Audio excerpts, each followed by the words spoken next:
I hope the thumbnail made clear what I think and what I was thinking about talking about. I really don't like ranting and raving. Um, if there are people who want to come on to talk, I have some time. Uh, my quarter just ended. Officially, the last actual class I have of for my master's degree, and I start my practicum in 3 weeks. And yeah, gonna be practicing. We'll see how that goes. Um, I mean, I could read my dialogue with Grok at you guys. I'm actually somewhat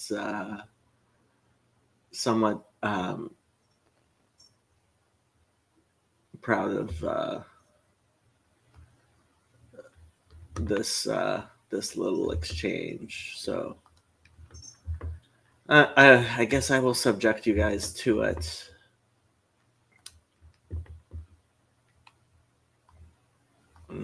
Share screen. Okay, let's make this bigger so you guys can actually see it. Not that I'm not sure all of you want to see it.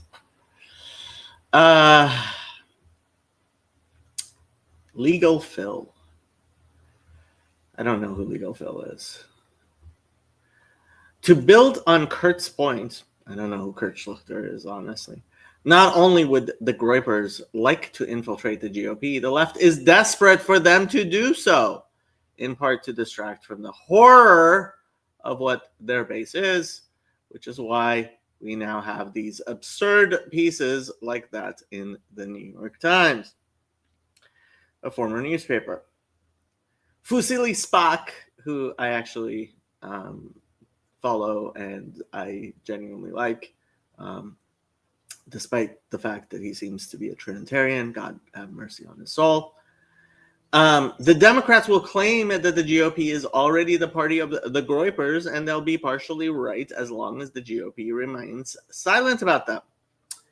And then this guy who he has more followers than he should, and for some reason Rick is following this guy. Rick, my dear friend, why would you do that? Anyway, the Democrats haven't been hurt by refusing to condemn the sodomite who killed Charlie Kirk or Jay Jones or Antifa.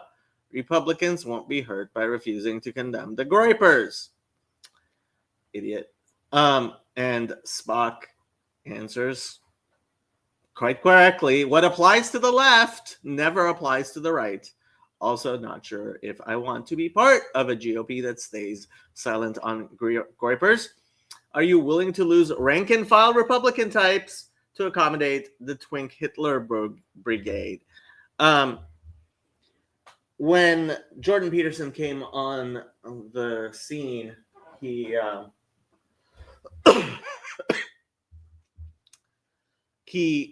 persistently and consistently asked the left, tell me when the left goes too far.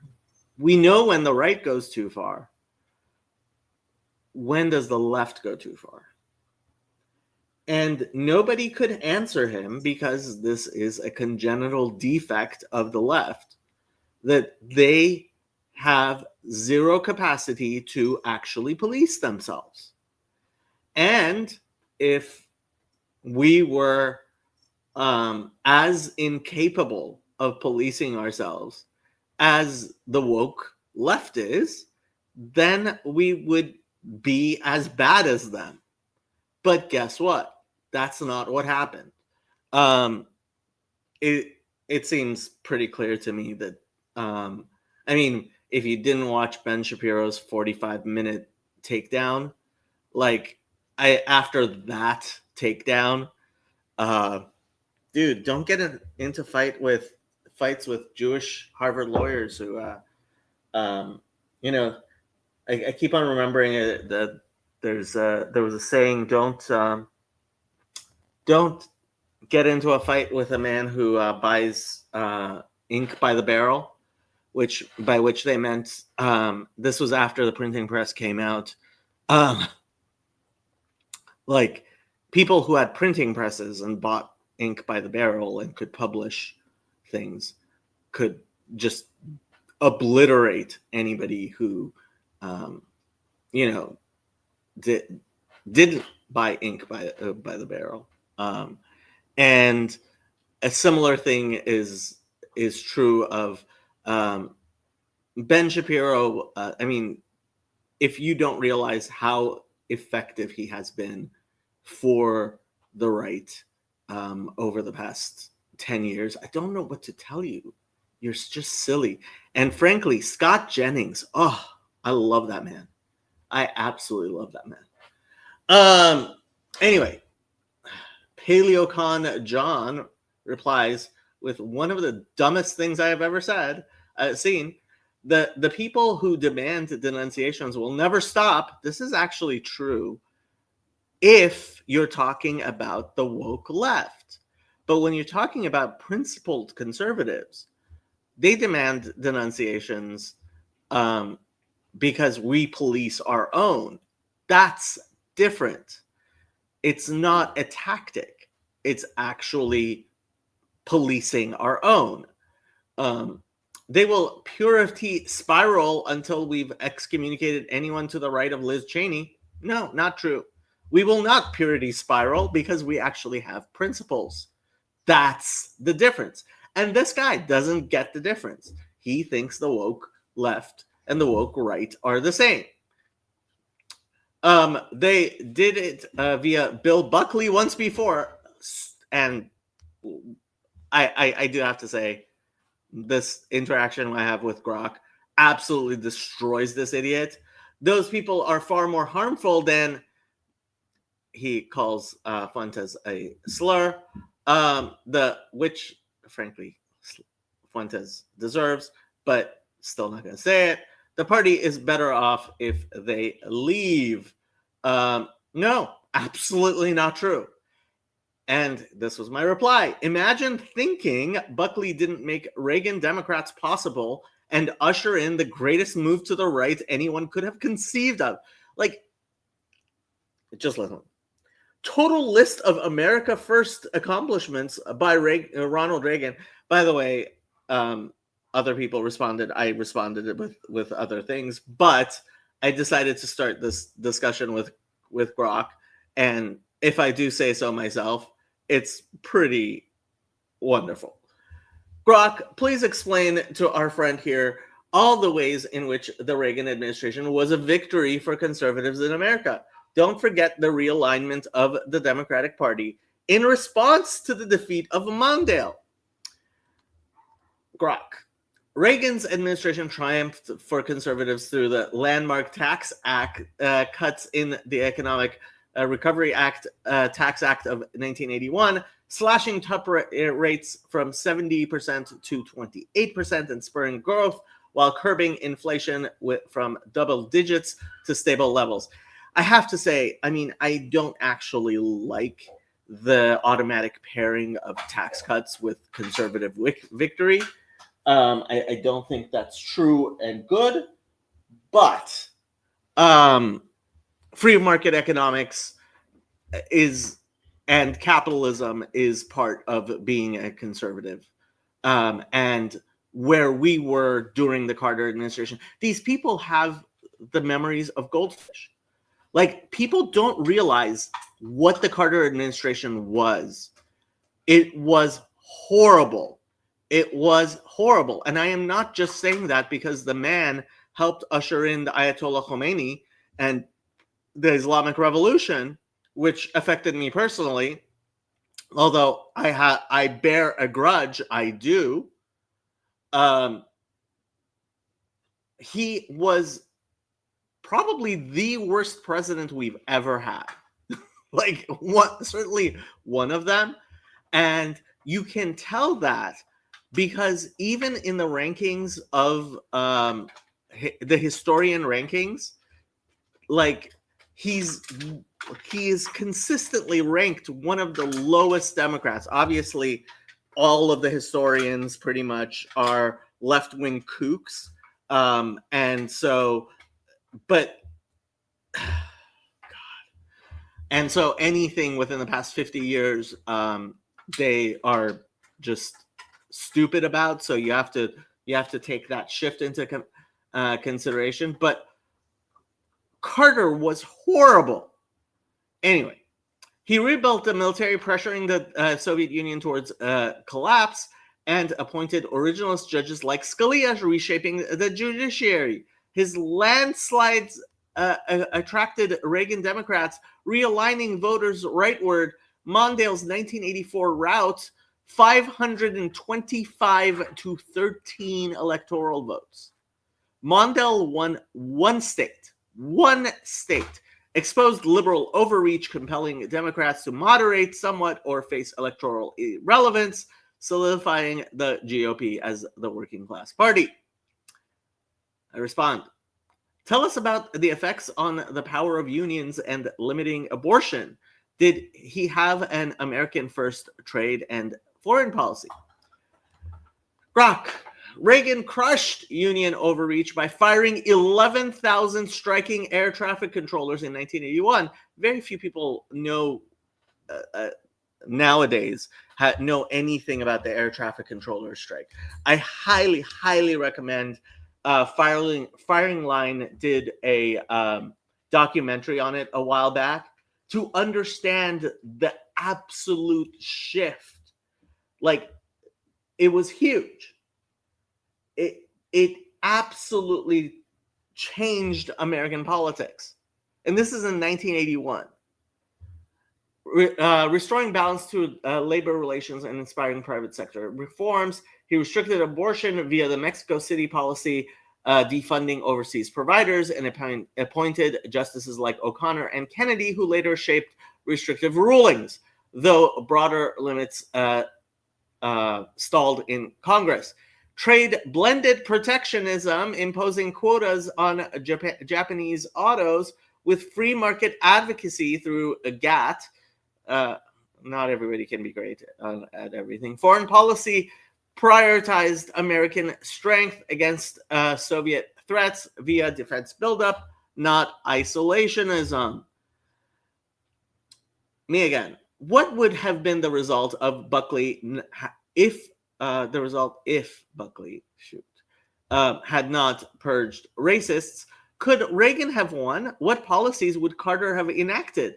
What would that look like for America and conservatives? And this is the piece de resistance. Buckley's purge of fringe elements like the John Birch Society, which I'm guessing most of you have no idea who that is, because they were the groypers of 50 years ago, distanced conservatism from conspiracy-laden extremists, enabling it to attract intellectuals, moderates, and Reagan Democrats essential for electoral victories. Without it, media amplification of racist smears would have marginalized the movement further, likely dooming Reagan's 1980 bid amid Carter's incumbency and post-Watergate fatigue. Picture prolonged stagflation, unchecked Soviet expansion, and deeper cultural leftward drift. Conservatives would have remained a splintered minority, delaying the tax cuts, military buildup, and realigning that defined the era's triumphs. Why, thank you, Mr. Grok. Okay, that's enough of me. I forgot to put this up. Well, you guys can go read it here. I will put a link to the thread in the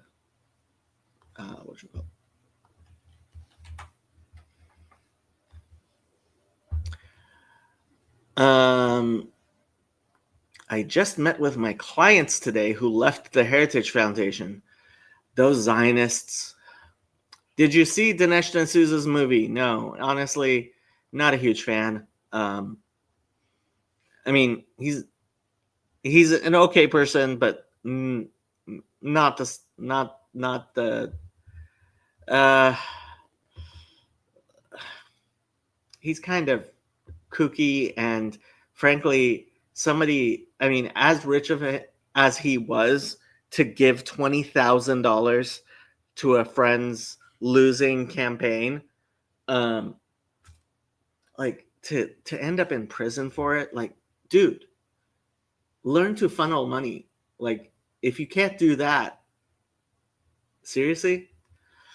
Without Reagan, you probably don't get triumphant neoliberalism in the 90s as the model of the Democratic Party. Yeah, that's what, like, that was the point I didn't think Grok could get. All right.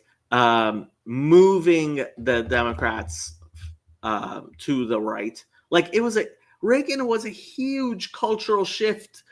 And when Reagan won in '84 in his landslide, and then when George H.W. Bush was able to win the vice president was able to win on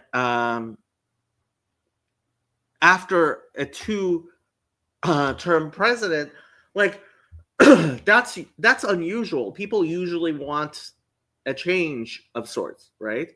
So, like, the Democrats, and that's why they decided to run Clinton. That's why they moved drastically to the right, and they did move drastically to the right. Thank God, right? But honestly, as well as what's his face splitting the conservative vote in Bush versus Clinton. You're thinking of Ross Perot. I actually kind of wish Ross Perot had won. Ross Perot could have been what you call it. He could have been Donald Trump much better and before Donald Trump. Ross Perot and his giant sucking sound. Okay. I did more monologuing than I intended.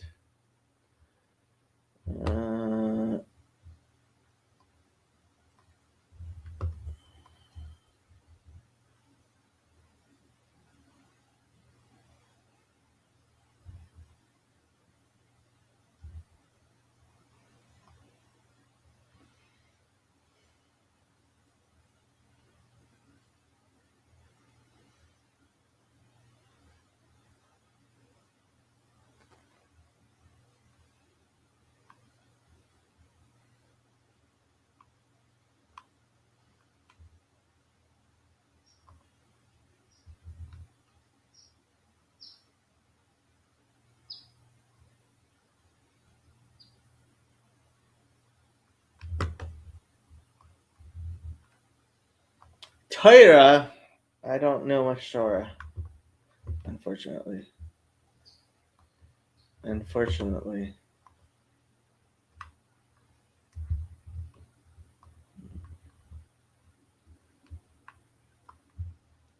What is this week's Parsha? Last week was Noach? What is this week's Parsha?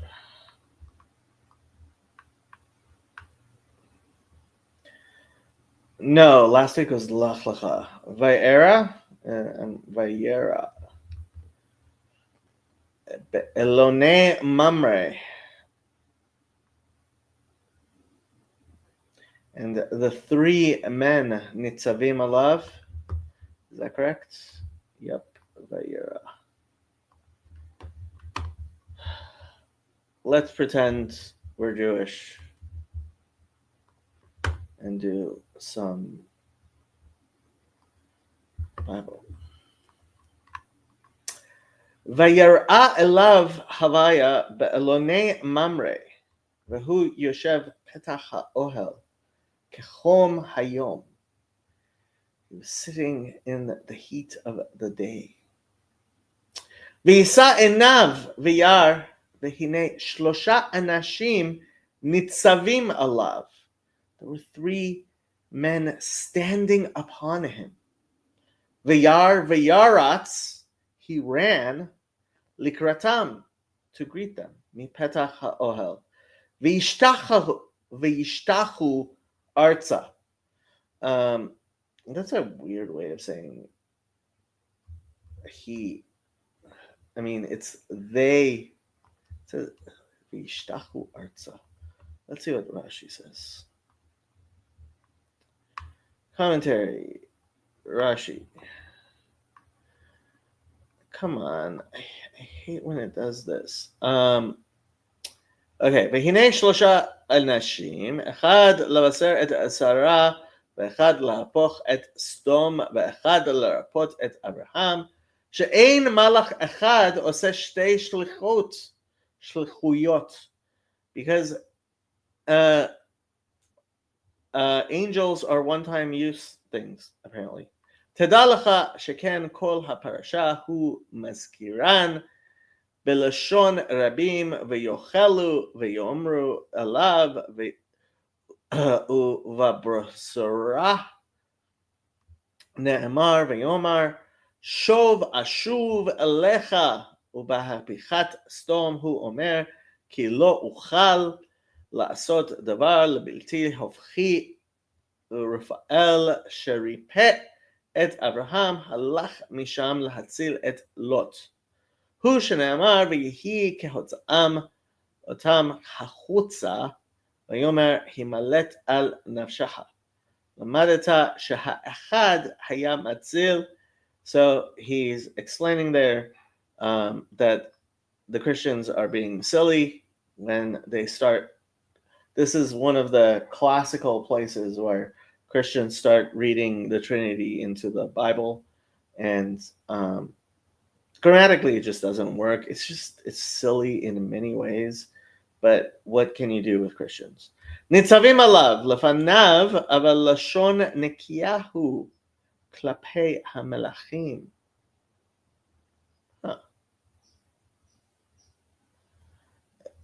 I'm wondering why he says it lashon nekiah. I mean, I guess he's saying it's like euphemistically, but like, yeah, it's indicating that he's that they're angels. V'yar mahu v'yar. Come on, what does he say? He doesn't say anything about v'yishtachu arza. He doesn't say anything about v'yishtachu arza. Maybe Ramban says something? Nitzavim alav. Nope. Ramban does not say anything either. Sforno? Come on. V'yisa enav nitzavim alav. V'yiratz l'kar mipetach ha'ohel. V'yishtachu arza. Ki haya ta'aram nora ke'omru umar'ehu kemar'e malach elokim.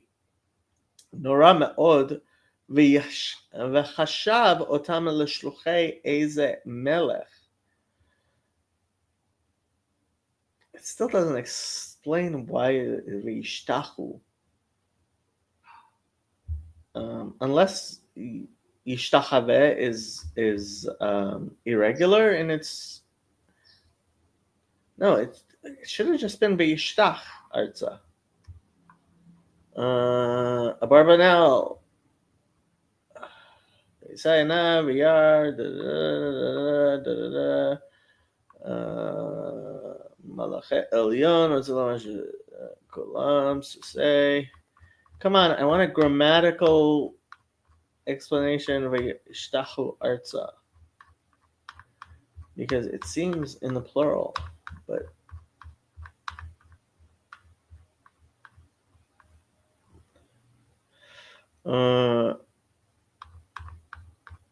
this is a very... I mean, Abarbanel is always long. One of the reasons not a lot of people study the Abarbanel, other than probably Chazi and Yosef.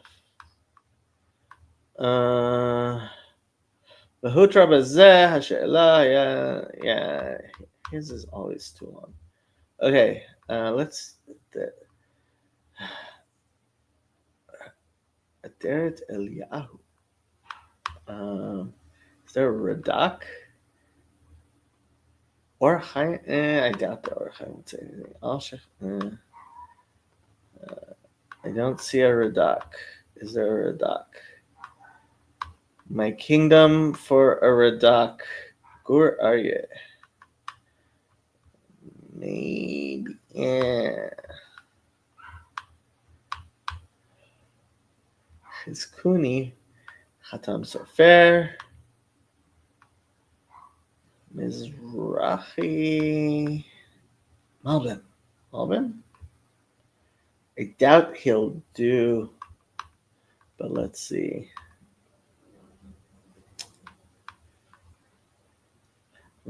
Tzarech lomar v'yaratz alehem v'yishtachu arza. He doesn't explain v'yishtachu arza.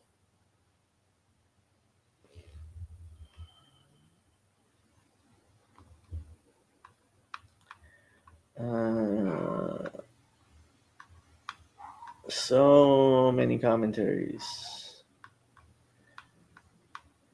So many commentaries. Radak. Petach Ohel. V'yishtachu arza. Thank you.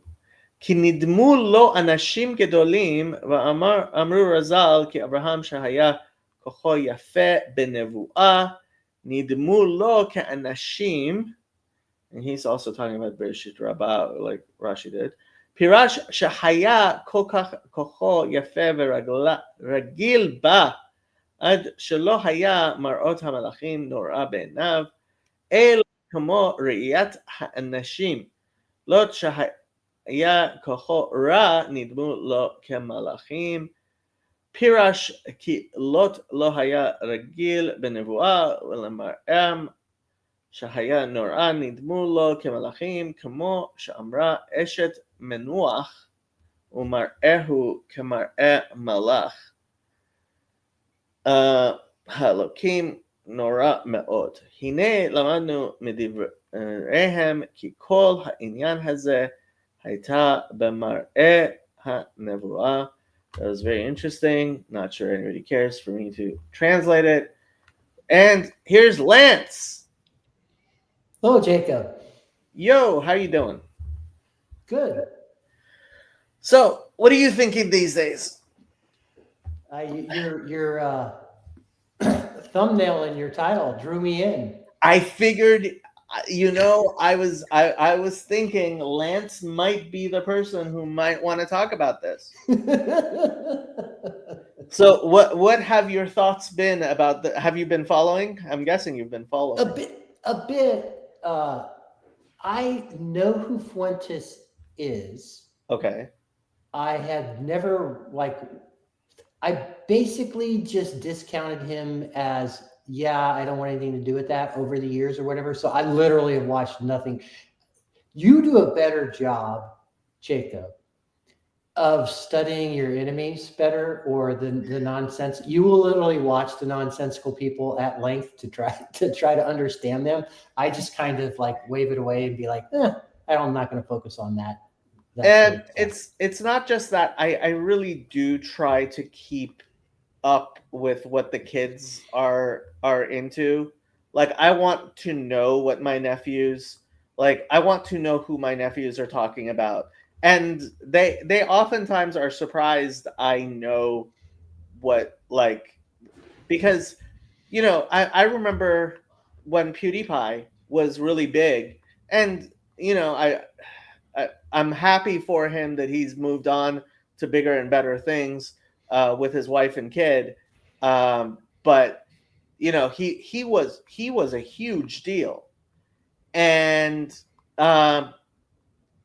so I try to know what the kids are doing, and let's face it, the kids are not doing all right. This is one of the things Charlie Kirk was very, very concerned about. The kids just are not all right. They don't know what to think. They don't have and I'm sorry, but the woke right is trying to dig in. And frankly, over the past 2 days, I've just been so proud of the Republican side being able to um, being able to police our own, despite the New York Times trying to push another, ridiculous, racist, stupid, like, edgelord into mainstream Republican politics. Yeah. Well, I asked my two 20-something boys, hey, do you guys what do you think of Nick Fuentes? Do you see his stuff? Like, what's up with that? Right? Yeah. Now, they know he exists or whatever, but he hasn't raised into their salience at all. Okay. Now, I would say that um, my sons aren't kind of that truly disaffected young young people. So they're in a different demographic than that, right? Mhm.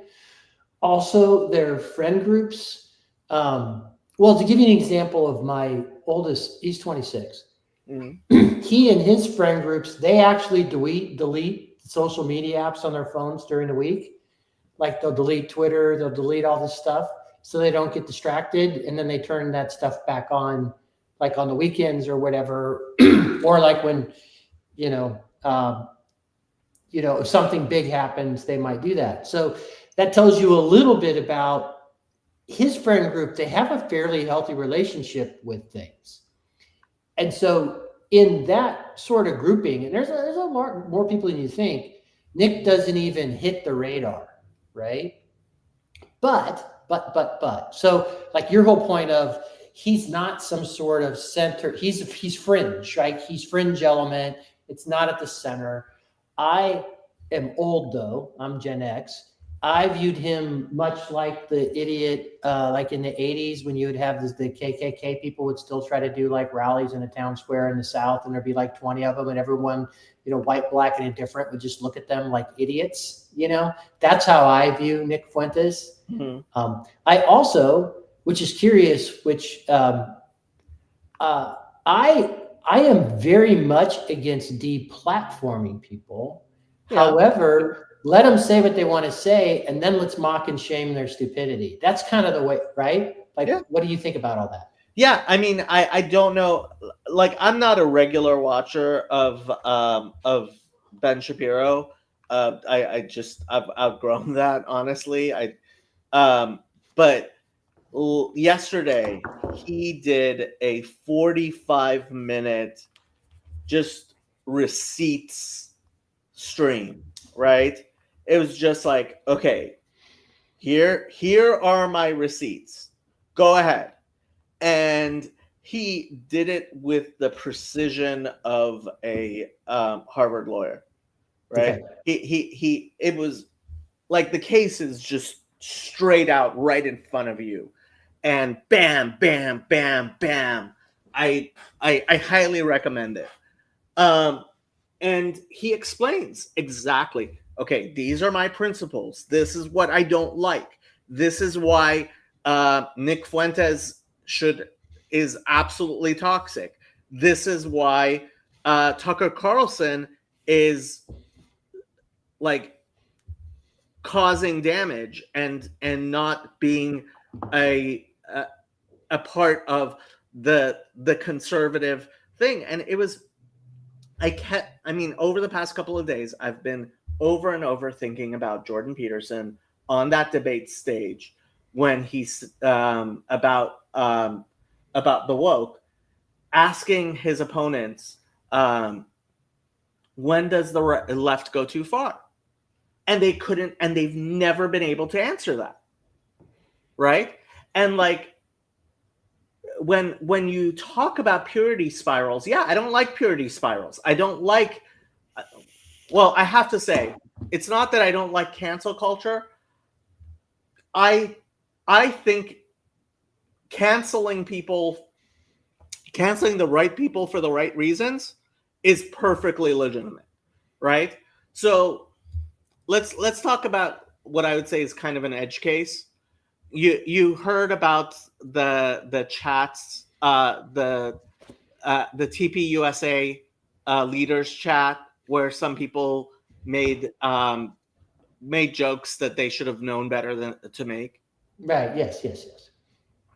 Like, okay, that's one of the cases where I was like, okay, Republicans need to stop letting Democrats point to random people nobody has heard of making jokes in a stupid chat that, frankly, somebody who is in politics should recognize, hey, you know what? We're trying to get a political movement here. Let's have a little bit more wisdom, but whatever. Like, you like you don't apologize to the woke. You don't go on a mea culpa tour throwing everybody down, in front of the bus, right? But let's talk about Jay Johnson, who may be winning the attorney general in Virginia today, right? It's like, no, cancel him. Yeah.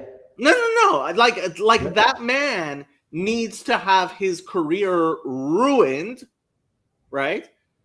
Because what he very forcefully and doubled down on over and over again was, I want his kids to die, right? And it's like, okay, I have zero problems with this man being canceled. In 10, 15 years, if he comes back and he's repentant and whatever, okay, he can be an attorney again, whatever, right? But that's standing on principle and actually having criteria for what you're going to cancel people for, right? And that's the difference between Republicans and Democrats. And that's shown itself over the past 2 days, I think, because it's like, no, we're not putting up with this shit. We're not going to have Trantifa.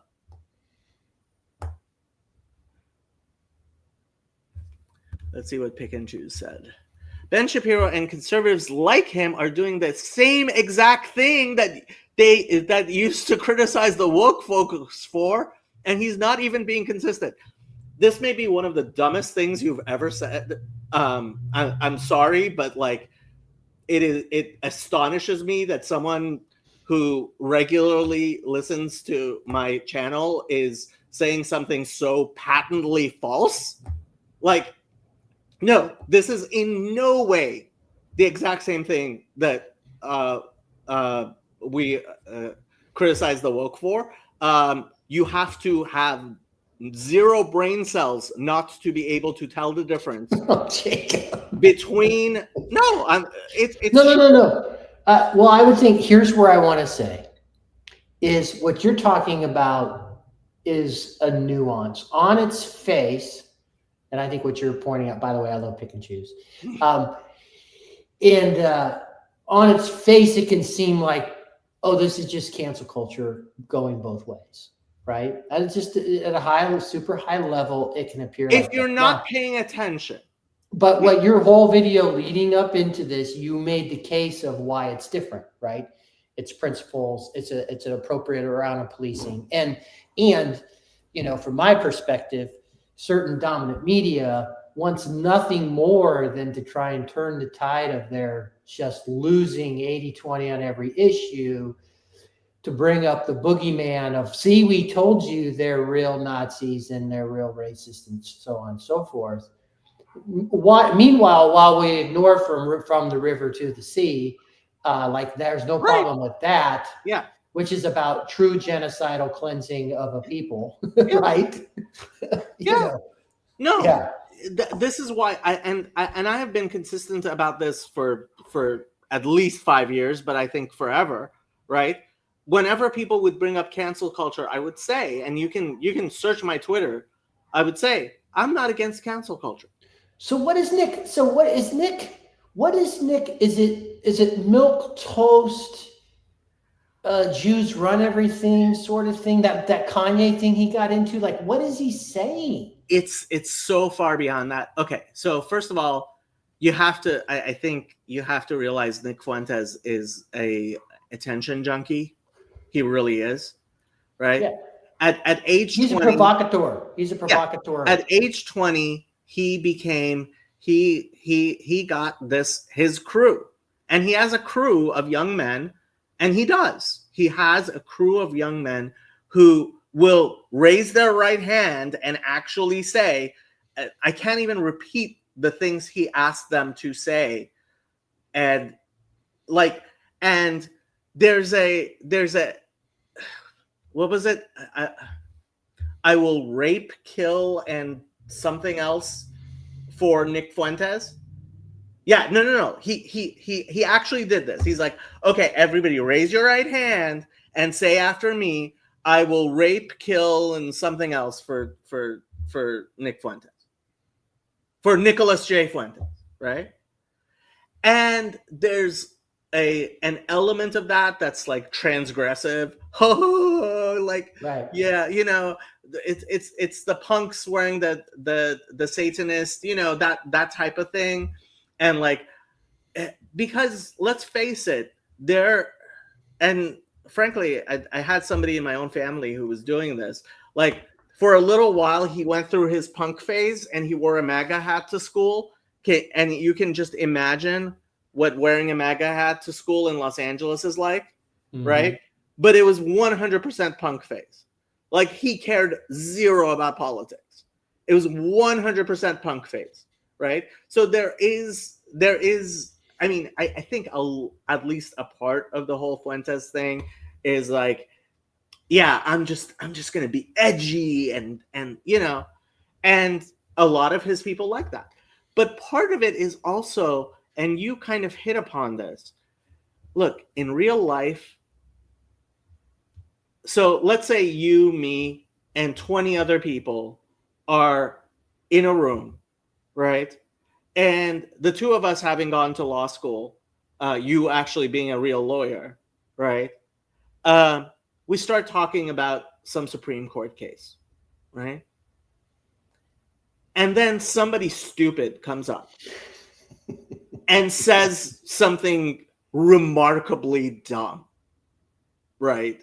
Like Kentucky absolutely Brown or someone like that. whatever. I'm teasing. I'm teasing. Yeah. I didn't actually hear what you said. Something about Brown. What? The Supreme Court justice. What's her name? Ketanji Oh, Brown. Ketanji Brown Jackson. Look, I don't think she knows the. I don't. She certainly doesn't seem to know the law very well, dude. she knows critical theory well. Yeah. Well, She yeah. does. Exactly. Oh no. Yeah. I'm sure she's read Baldwin left and right. But you keep on with your analogy. Back to the thing. Like 3-year Letterman done, right? And that's why I love 3-year Letterman. You know that the Twitter account? Yeah, he's hilarious. Yeah. That's why I love him, because he shows this, right? You can say something so incredibly dumb that no reasonable person, like, I'm not going to respond to somebody who like knows nothing about the law, and you're not going to respond. But guess what? If everybody in the room knows the two of us, and somebody comes and says something so dumb, the two of us just look at them and don't say anything, right? That is going to have an effect on everyone in the room, and everyone's going to know who the idiot is and why he's an idiot, and that there's nothing more that needs to be said. Right. But on the internet, you say something so dumb that the smart people don't answer you, and there's a certain percentage of people who are like, boom, no answer, right? Mm-hmm. And I've seen that over and over again, and it's one of the reasons I make a point to push back against dumb things people say, because we need that from each other. We really do. Sometimes I say dumb things and people are like, hey, Jacob, you know what? Like, that's pretty dumb. And that's what you need your friends to do, because that's how we think in community with others, right? And so back to the point with Fuentes. Fuentes just says really outrageous things, and frankly, the point is, at some point, like, I didn't watch the Tucker interview. Did you see the clip of the Tucker interview about Stalin? Yeah. It's like at some point, I don't even remember what the birth date of Joseph Stalin is. At some point, when you know the birth date of Joseph Stalin, you actually kind of admire Joseph Stalin, right? Like, there's a reason why it's the same thing. I can always tell an anti-Semite because they know exact quotations of the Talmud, which are not in the Talmud, by the way, almost always, right? There's this famous meme that has been taken down so many times, and people still do it. Like, I get this all the time. I'm like, I said on Twitter, hey, I'll defend the Talmud all you want. Come at me. And the guy, first thing he says is, what about Sofrim? It's like page whatever. And it's like, oh, you mean the tractate that's not a part of the Talmud? That Sofrim? That you like, oh, you didn't know that that's not actually in the Talmud. It's a different thing, right? And it's like, but on the internet, you can say things and there is no feedback loop where people say this is really stupid. And Nick Fuentes, like the guy, I'm just joking, man. Like, chill. 6 million cookies. I was talking about cookies and how you can't bake 6 million cookies in 4 ovens for 5 years. You know? It's like, dude, at some point, and it's part of the internet shtick of like having so much content that it's like, well, have you listened to all of Nick Fuentes? Hell no, I'm not going to listen to all of Nick Fuentes. But I've heard enough of him to know what his shtick is, and then somebody like Tucker Carlson brings him on, and Tucker's been doing this over and over again. Like, yeah, that's the interesting thing for me, which is Tucker, trying to figure out what's going on with Tucker. Now, you're a really interesting person to talk to because when it comes to Israel, yeah, right? Because you have problems. You have problems with Zionism. just a few. Yeah. So you have problems with Zionism. So you have no problem having a healthy criticism over certain aspects, particularly as it would relate to, let's just say, the state of Israel or Israeli politics, things of that nature. Yeah. Right? So you can have nuanced conversations, and I love this. I really enjoy when you and Hezi go back and forth because I get to see things that I don't understand, right? But you guys doing those things. And so I think one of the interesting shifts that has happened, and it really has happened amongst young people, where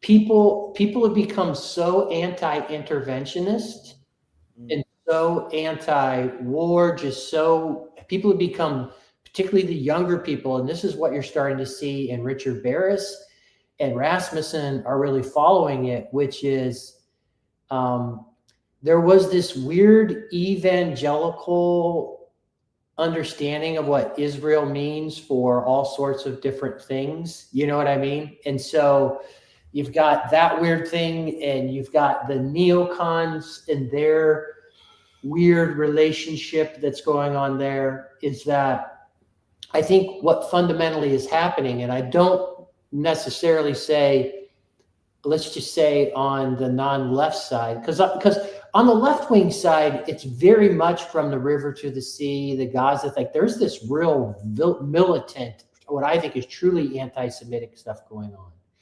But I think we're entering into a really interesting age where I think that Nick Fuentes is a very small minority of anti-Semitism, true anti-Semitism that would be non-left wing. But there is a movement of people who are tired of the United States being involved in the middle everywhere, right? And young people in particular, they're like, quit worrying about the world when we can't afford houses and groceries are expensive and everything else. And as we rethink the United States relationship to Israel moving forward, I think that's up for grabs right now, Jacob. Well, it look. If first of all, if your point is we shouldn't be paying so much attention to Israel, I'll agree 100%. Right. If your point is um, we shouldn't be supporting Israel, like I'm not talking about supporting Israel as a theological entity. I'm talking about supporting Israel as one of our look. If you don't have the same arguments about our relationship with Saudi Arabia as you do with our relationship with Israel, Agreed. which they never do, Right. and Tucker Carlson somehow I don't hear him criticizing like the our relationship with Saudi Arabia and Qatar I actually have heard that. So I actually have heard him talk about that. recently. No, I don't know about recently, but that has been something he has talked about. So here, He so used coming to, to this, yeah. so He coming used to this, so the broader question I think is starting to become, which is what you're pointing out, which is like, okay, militarily, with weapons and fighter jets and stuff like that, which you are pointing out, we're providing the same to Saudi Arabia, right? Like all sorts of other people. Um, we have a base in Saudi Arabia to protect Saudi Arabia from Iran. yes, We've lost military in Saudi Arabia. Like all the people who talk about I don't want my children to die for Israel, we've lost people in Saudi Arabia. Like it's all about equal for, weights and measures and actually having principles yeah, I and think thinking that's up for things through. grabs. Yeah, I think Yeah. what's up for grabs on the younger generation. Um, and I don't know what to do about the hard left wing, truly anti Semitic left. Let's just throw them out. And there are lots of them. Like it's more mainstream. When you look at the college campuses, when you look at it's more mainstream. Let's just say there's more I traction. want to see the election results in New York. Okay, perfect. Well, I think that's going to be very interesting. I don't think it's going to be particularly close. I think Mamdani's going to win very easily tonight. There has been already a higher turnout than any election in New York in 15 years. Yeah, it'll be curious because love to be. Well, listen, it's bad for the United States to have one of one of the globe's economic powerhouse centers. We don't need another Sadiq Khan. Correct. But at the same time, lessons learned and ensuring for national politics, continuing to try to rid the power. Like you can 6 for one, half a dozen for the other. We don't want to get into that. But the curious thing I think is up for grabs is having a truly nuanced understanding of what our relationship is. Because I will say this, and I know this just talking to my boys, and they're certainly not the Nick Fuentes guys. They're still engaging in society. They still want to get married and have families. I think they're living in a fairly hopeful vision of the future, right? Although concerned. And I think that's the main. I think that's the SEC culture, the stuff they hate. There are a lot of those sorts. One of my sons went to an SEC school. One of my sons did. So there's a lot of his friend groups are there like that. But there is an increasing almost isolationism that is pretty rampant in their belief is like, we need to worry about taking care of things here before we worry about all these places around the globe.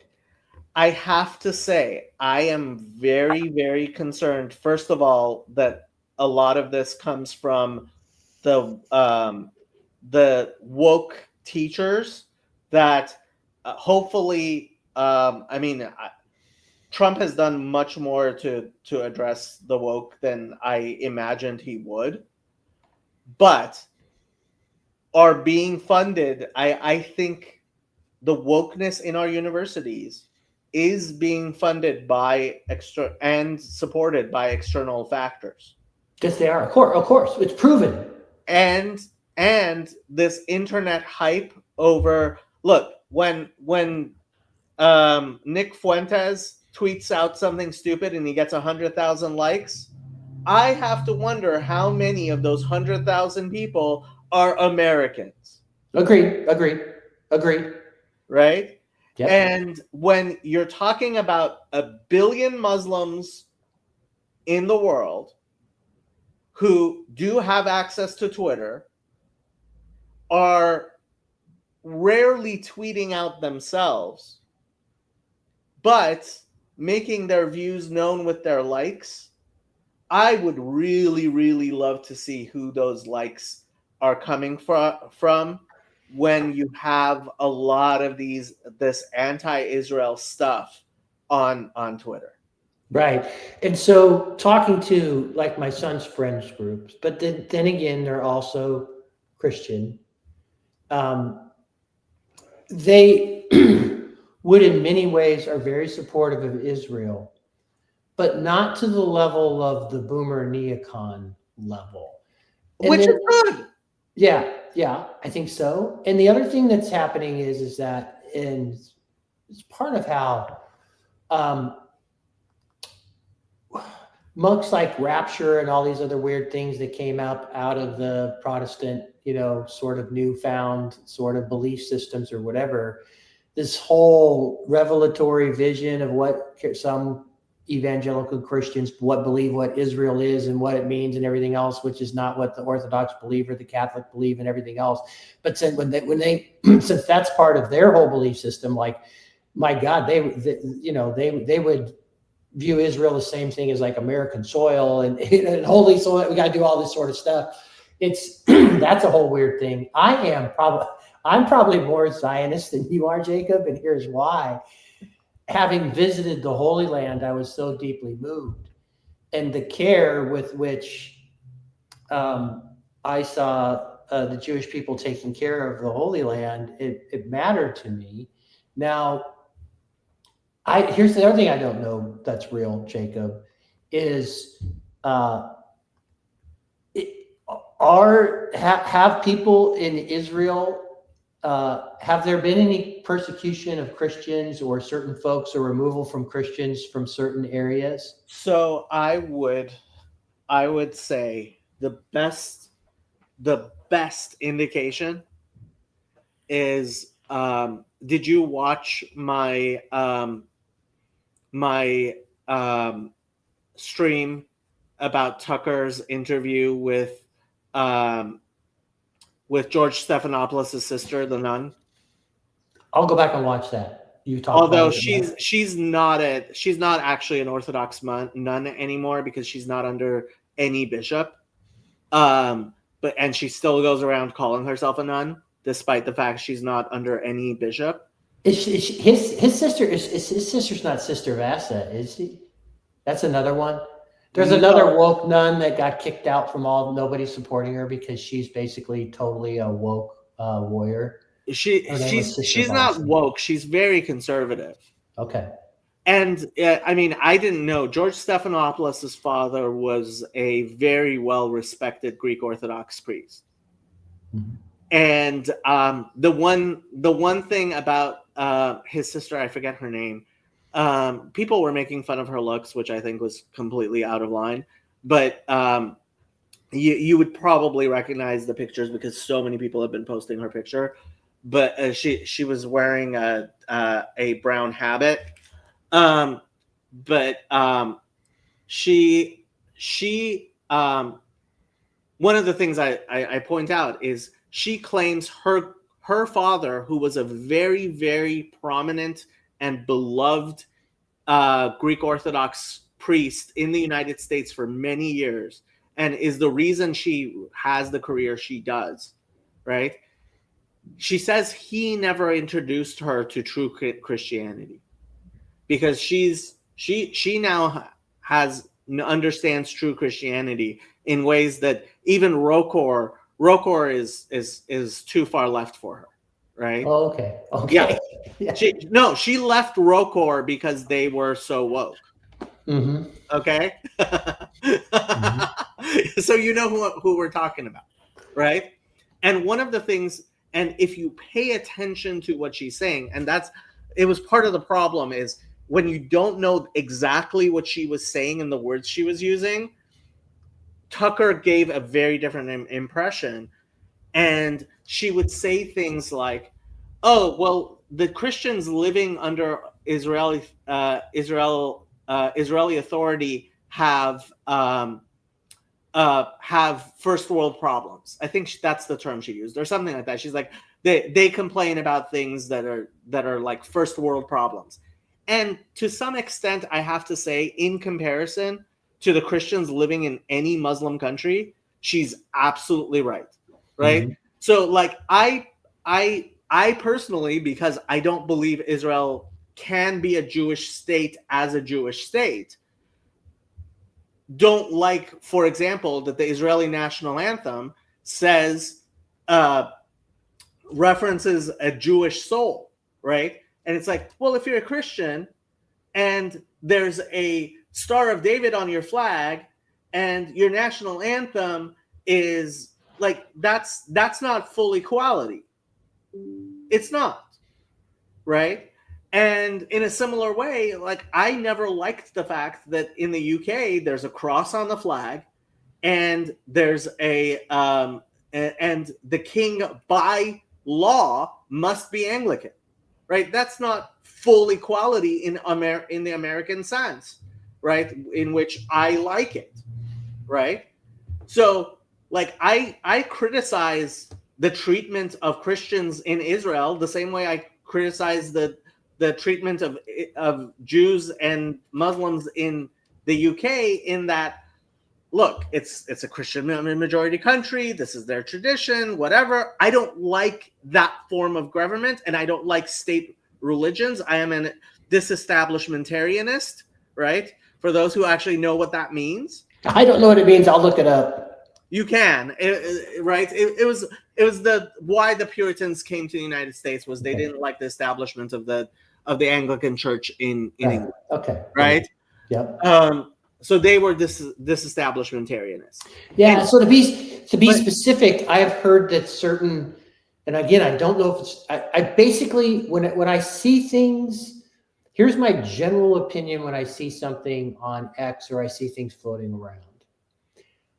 I'm generally skeptical and don't believe it to be true until there's some other sort of factors. And some of the factors were that certain Orthodox folks lost control of certain aspects of, let's just say, in Jerusalem or certain cities, and they got kicked out of here or out of there or such and such and such and such because certain Orthodox people didn't want this, that, or the other. I didn't know if that sort of stuff was really going on or not. So here, her name was Agapia Stephanopoulos, and here, I'll put the link into the chat. So, this actually really goes into what happened with Sister Agapia. Sister Agapia, she's not under any bishop. So, and once you leave your bishop and you have no new bishop, you are no longer considered a monastic among the Eastern Orthodox. Okay. Um, So here's what I want to say. So my position is, yeah. and whatever it is, I still have a very special heart for ensuring that Israel exists, All right. that there is a place because all I can do is look at history, and I just feel like the Jewish people are never that far away. In the same way, Christian people too, by the way. All we have to do is look over in the Middle East, right? And Nigeria, Sudan, like right now, right? So, yeah. Genocides happen both ways, but I just feel like having a place where Jewish people know when things if it got to the point where you really had to go someplace to not have genocide, I think it'd be great. I mean, frankly, I think if the United States is in the place, I personally, like, Chazi would disagree with me. I don't think Israel exists without the United States. But Well, but that's so. I want to I explain agree. why I went back to Sister Agapia. Okay. So why did she leave her bishop? So what happened was that she was at a monastery in the West Bank. Kirill, the patriarch of Moscow, came to the West Bank to visit the monastery. Because they were a Rokor monastery, they wouldn't let him in. Yasser Arafat got mad and took and sent in armed guards, took the monastery away from Rokor and gave it to the Moscow Patriarchate. She obviously was not happy about that. I understand. She blamed the Jews because she thinks the Palestinian Authority is a shill for Israel. Yeah, interesting. Wow. Okay. And then when Rokor joined with the Moscow Patriarchate, that's when she left Orthodoxy completely. Yeah. Right? So when you say, right, that yes, there, like Sister Agapia Stephanopoulos definitely believes that the Israelis came and took over a Christian monastery in the Holy Land, right? She 100% believes that. But what actually happened is that this was a monastery in Area C, which is under under Palestinian Authority control. Kirill came to visit, and they wouldn't let him into the monastery. And Yasser Arafat made the decision to give that monastery to the Moscow Patriarchate. Now, I apparently, among my Orthodox friends, I am a bigger defender of Kirill than most people, partially because I just find it absolutely hilarious that, okay, so I don't have the exact establishmentarianist thing, right? Please see Michael's correction.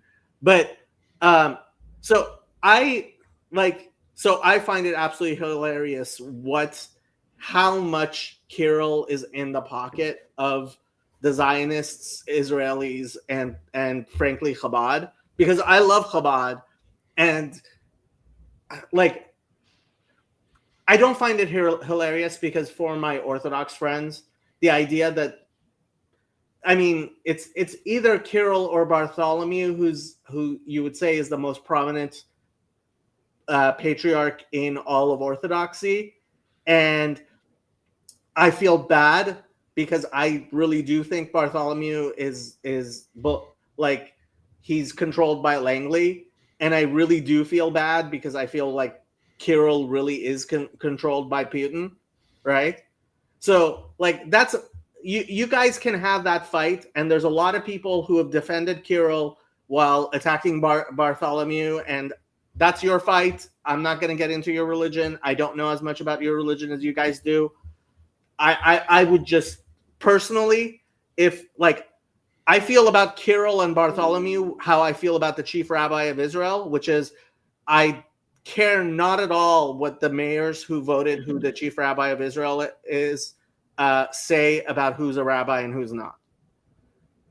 They might very well tomorrow, although I don't think they would, choose Rabbi Susan as the chief rabbi of Israel, because the majority of the voters are just mayors of cities in Israel, like just mayors, right? That does not make you an authority on who the greatest rabbi is in my eyes, right? Mm-hmm. Okay, with all that said, right?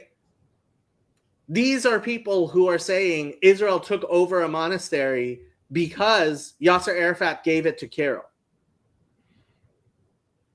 gave it to the Moscow Patriarchate, right? So, like, when and I will get into the deep details, but you have to see like who's twisting the facts here, right? Mm-hmm.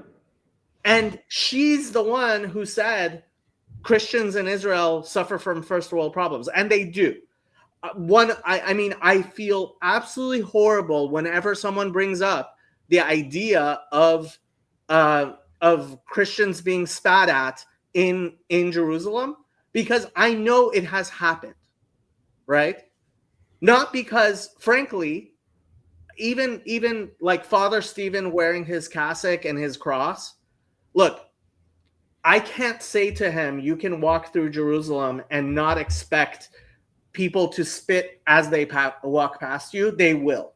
I can actually expect not to spit on him, but to spit as they pass him. Yeah, like somebody who looks like that, there are people who are going to do that, Okay. right? Mm-hmm. And that's a horrible situation that should not exist. And frankly, the rabbis, I wish, had control enough to stop it, but frankly, they don't, right? Um, and that reflects horribly on us as Jews and Israel in total. And such a thing should never happen, right? That is just worlds apart from the fact that, frankly, if Father Stephen is walking with his cross through a Palestinian neighborhood, the possibility of him being murdered is not zero. And the only reason it's not over 50% is because they figure he might be on our side against the Jews. Whereas a rabbi, like, I knew Kobe Mandel's father. Kobe Mandel's father taught at my yeshiva when I was in Israel 25 years ago. He was he 14 already? When he and a friend were playing in a cave and were discovered by a Palestinian mob that bashed his head in with a rock, right? So like you're comparing such ridiculous things that Agapia Stephanopoulos, right? She herself, when you listen to her, and she hates Israel with a passion. She's been speaking against Israel for 20, 30 years. It's all over, like you can find internet interviews. And she dismisses the complaints of Christians living in Israel as first world problems. Mm-hmm. But like you have to have somebody like me pointing out what she's talking about and giving you context before you actually comprehend what she's talking about. Right? So am I going to say that it's okay that frankly a Christian a nun or a priest in a habit walking through Jerusalem might be spit on? I'm not going to say that's okay. I'm not going to say that Christians have full, you know, the full what you call it, the that this is some sort of, you know, oh, Christians are just fine and beloved in Israel. I'm sorry, by many people they're not. Mm-hmm. Right? Especially the Orthodox, because in Israel a lot of people know Orthodox and Catholic don't like us as much as the Protestants do. So they're a lot friendlier with the Protestants. So when I went there, I went with a Protestant group. So maybe we received better, might have received a better reception. Yeah, look, if you're walking around in a cassock, it's going to be very different than if you're walking around looking like an evangelist. Okay, so one of the things I want to ask you about this, because what I like this is that you have problems with Zionism and everything else and so on and so forth. So you have very nuanced and well thought out and principled views. Okay, I want to ask you this question. What do you think of AIPAC? So when I was in college, I used to fly to Washington, D.C. to go to the AIPAC convention. Mm-hmm. I considered myself a Zionist, right? And so I actually know quite a bit more about how AIPAC functions than most people. And you know, as I became more religiously involved, that's when I started. I really fell. I went so far to like in reaction to Zionism that I had a Satmar rabbi. Like Satmar are the Hasidim who are known for their anti-Zionism, tell me to cool it. Right? I'm not joking. No, I understand. Right? I can just imagine. Yeah, Jacob gets excited, zealous about things. Exactly. Yeah.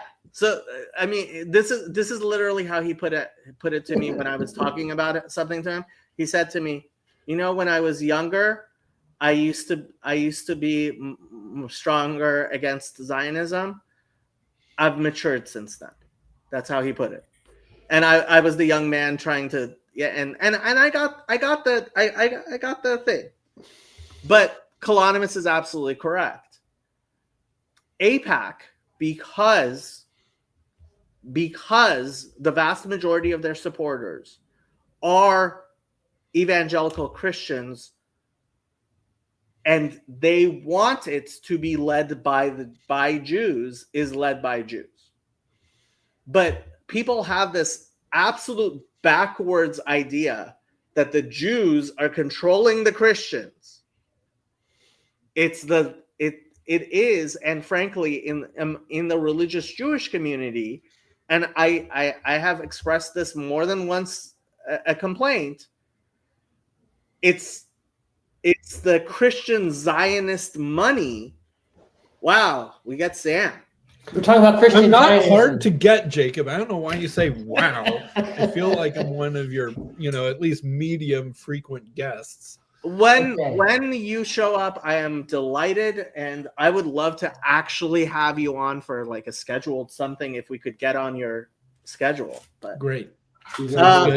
Hi, Lance. So, good to see you. How's it going, Sam? So I want to do this, stick the landing, and I wanted to having Sam in here. So I hear all of this, like one of the denigrations. You're seeing this across the broad spectrum of people, not just left wing, but people on the right or whatever. They're getting all this AIPAC money. This AIPAC money has become this. It's been this curmudgeon. So here's my question for you.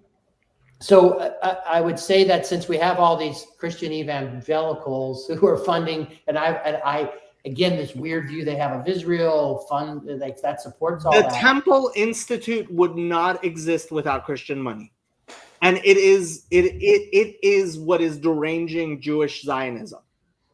Okay, and so the other question I have without Christians. Yeah. What is an American healthy relationship that you see, also being someone who's not a Zionist? What's our, and I want to say this and see if you correct me. I view Israel as being an important ally, and that I think the endeavor of an Israeli state, I think, is honorable and good and valuable. So I would support us treating them as a good ally, but I just want to scourge all of that neocon and some of that weird evangelical tied to that stuff. Like, I just don't know that the United States has to focus a whole heck of a lot on Israel personally. My big thing is, I think Americans need to realize that Israel is a U.S. protectorate, and it is a country we control as Americans. Like when you stop seeing it in the wrong way, and frankly Chezi's way, like Chezi's always talking about how Israel is a superpower, et cetera, right? And it's like, no, Israel is not a superpower. Yes, I am very glad that Israel's economy is now up to Western standards. It wasn't, and yes, it's blooming, and that's beautiful. And there's too many communists in the early part. Literally, people know how many literal communists Jews, at the founding. No, before the Russian Jews, and not just like they came from a communist country, like literal dyed-in-the-wool Marxists were a huge May part Day of. parades are still a thing in Israel. Yeah. They still have May Day parades. Yeah. Yeah. So Yeah. like, no, and Israel's economy was absolutely, Sam is 100% right. Until the 90s, Israel's economy was absolutely crippled by socialism. So there's so much, and like PVK actually recently was like, Jacob, Israel is a military superpower, and he was comparing it to Turkey, and it's like, do you realize how this war has affected Israel in terms of like the draft and getting, like, having soldiers? It's a tiny country. It's a tiny country. It's not fielding an army against Turkey. But people don't understand that. Israel, the Zionists want people to think of Israel as this really powerful, and and especially Mossad, it wants everybody to think. And I get this all the time. People and it drives me nuts. People are like, you really think the Mossad didn't know about October 7th? You think a country with the type of intelligence, it could have had an intelligence failure? Like, it's this super duper weak Jew thing, and it's crazy. It's I mean, Israel is a spunky, punching above its weight, small power, right, in the absence of the United States. I like that. I like that. And it's unclear how long it could even maintain that status in a context where the United States would neglect it. Couldn't. It's Israel. You know what I think of? That cartoon where there was that big dog and the small dog. You remember that cartoon? And the big dog would be like walking around, and like the small dog would be yapping, and like another dog would come, and the small dog would be like, I scared away big dogs. Yappy. Yeah. And the other dog would be scared, not of him, but like the big dog behind him. That is the situation. Good analogy. Israel is the yappy dog of the United States. I think the United States has a couple yappy dogs, also some whiny dogs. A lot of Western Europe are the whiny dogs of the American walking. The French. Coalition. I mean, I like the French. And look, the UK. I think the UK and Israel, and frankly, even to some extent, Germany and Japan, do pull their weight a lot more than people realize. And frankly, Saudi Arabia. Look, what is the power? What are the? And this is what I was saying when PBK was like, you're discounting Israel too much. Who are the powers in the Middle East? It's Turkey and Saudi Arabia. Those are the two countries that. And even then, I wouldn't call Turkey a superpower. It's at best a slightly dysfunctional middle region. It's a mid-major. It's a mid-major. It's a G5 mid-major with lots of problems, but still more strength. But even then, what would Turkey be if they were kicked out of NATO and their American-made fighter jets and other weapons didn't work? It would be. I mean, you have to understand, Sam. We forget that Turkey is the same country that was a superpower in World War I and a superpower in World War II, and ruled over most of the Middle East for most of the I know, and it's got extremely good geography. Israel's got terrible geography, really, most things considered.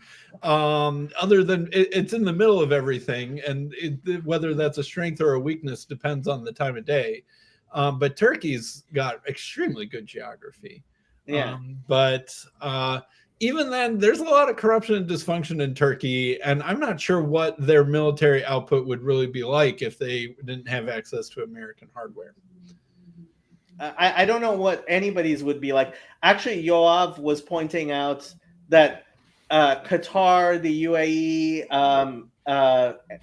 probably Kuwait as well. But if you look at the military spending of a lot of the Arab nations, they buy a lot of toys they don't know how to use. Yeah.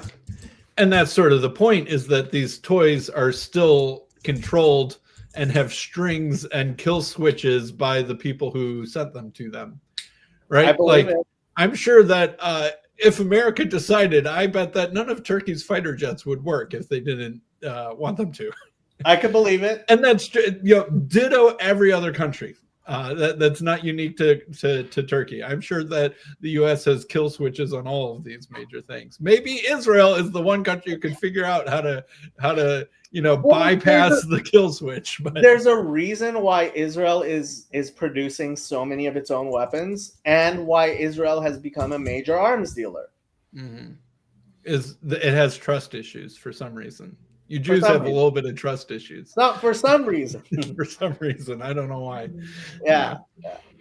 So are we talking about Nick Fuentes? Yes. Prominent Mexican. What's your thoughts, Sam? I mean, there is a whole lot of hypocrisy going on in all sorts of directions on the right.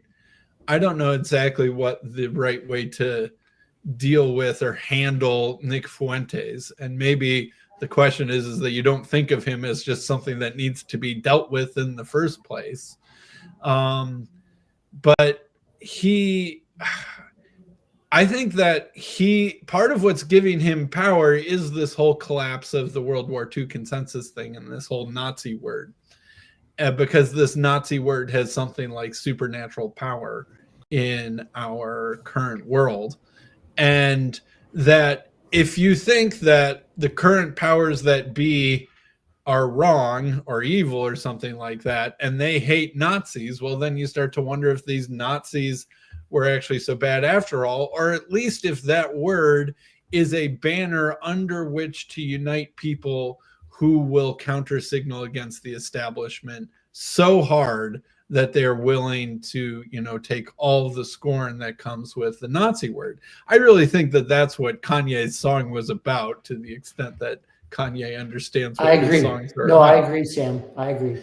Honestly, I think only one person has been speaking intelligently about this stuff at all, and that's Jonathan Peugeot. Yeah.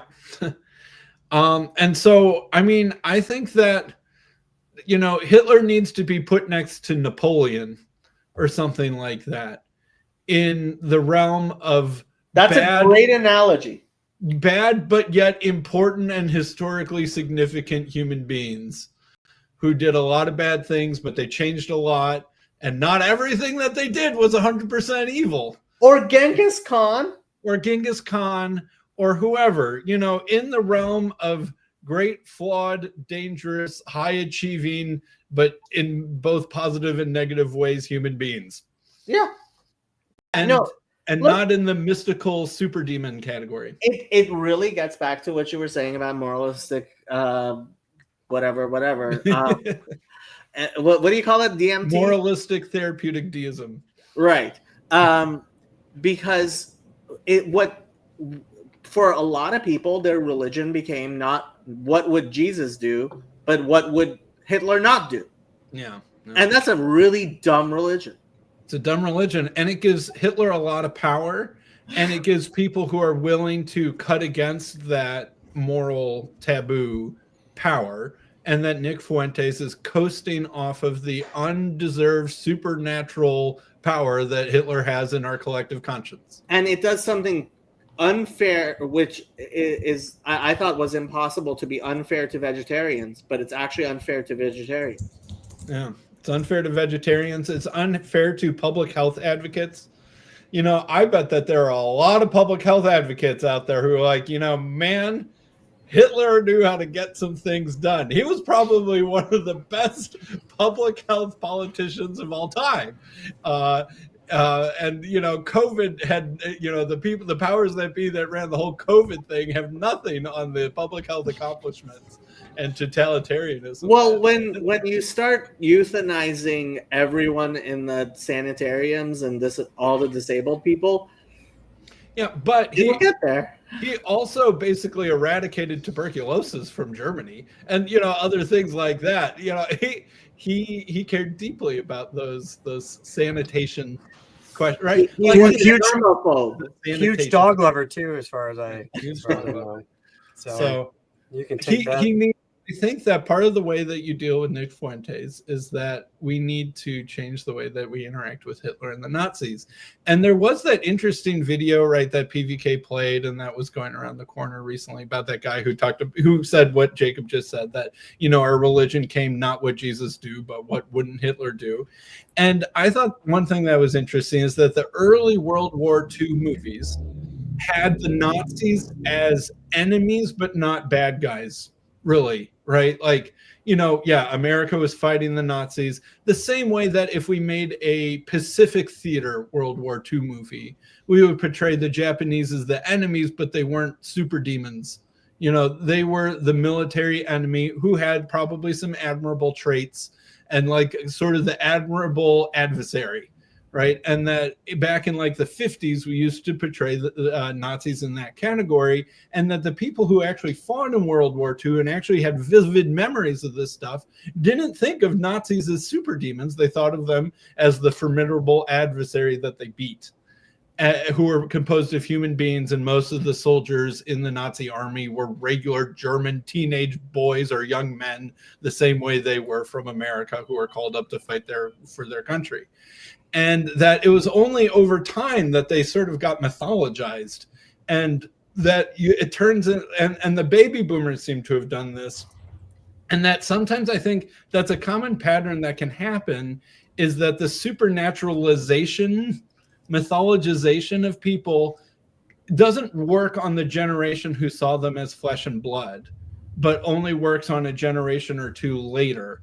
And like, yeah, there are all sorts of examples of that. As much as I hate to say this, but it has helped me understand Christianity in a really real way.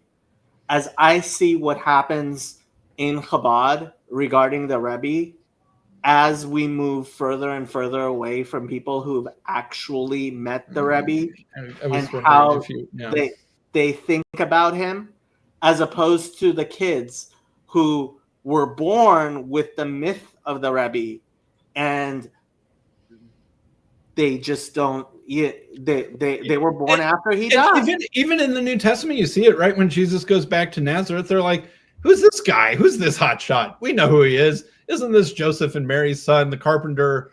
Like, who's this hotshot? Who does he think that he is?" Even his own mythos doesn't work as well in his hometown compared to when he's in Jerusalem. Which I have to point out to this new survey where Sam Tiedemann claims Tiedemann Sam Tiedemann has been proclaimed victorious over the Trinitarians. 84% of professing Christians apparently do not believe in the Trinity.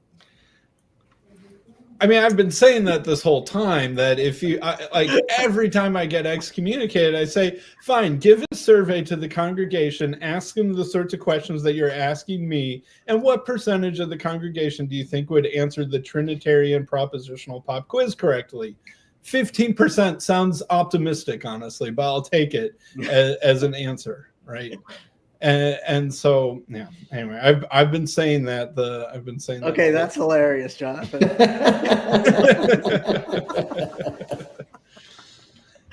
But even the Council of Nicaea, same exact thing happened. The people who were at the Council of Nicaea actually viewed it seemingly as a slightly awkward event where the Emperor Constantine probably exercised more authority over the church than they felt comfortable. And many people, not just Arians, many people said that they only agreed to that creed because of the power of Constantine. And as soon as Constantine died, they started having new councils. It was only 2 generations after that they started saying, hey, the Council of Nicaea was actually correct, and we kind of need to go back to that. But what they meant going back to was actually an entirely different theology than what had been decided. But the mythologization and the kind of collective consciousness power of the Council of Nicaea only happened 2 generations after the actual council. I know people won't believe this is actually true, but it really is. I fell asleep listening to Dale Tuggy talk about the Council of Nicaea last night. Even I haven't. What are you doing listening to Dale Tuggy? Oh, I'm I wanted something to fall asleep to. I set my timer. I love Dale Tuggy in many ways, but the man will put you to sleep. he yes.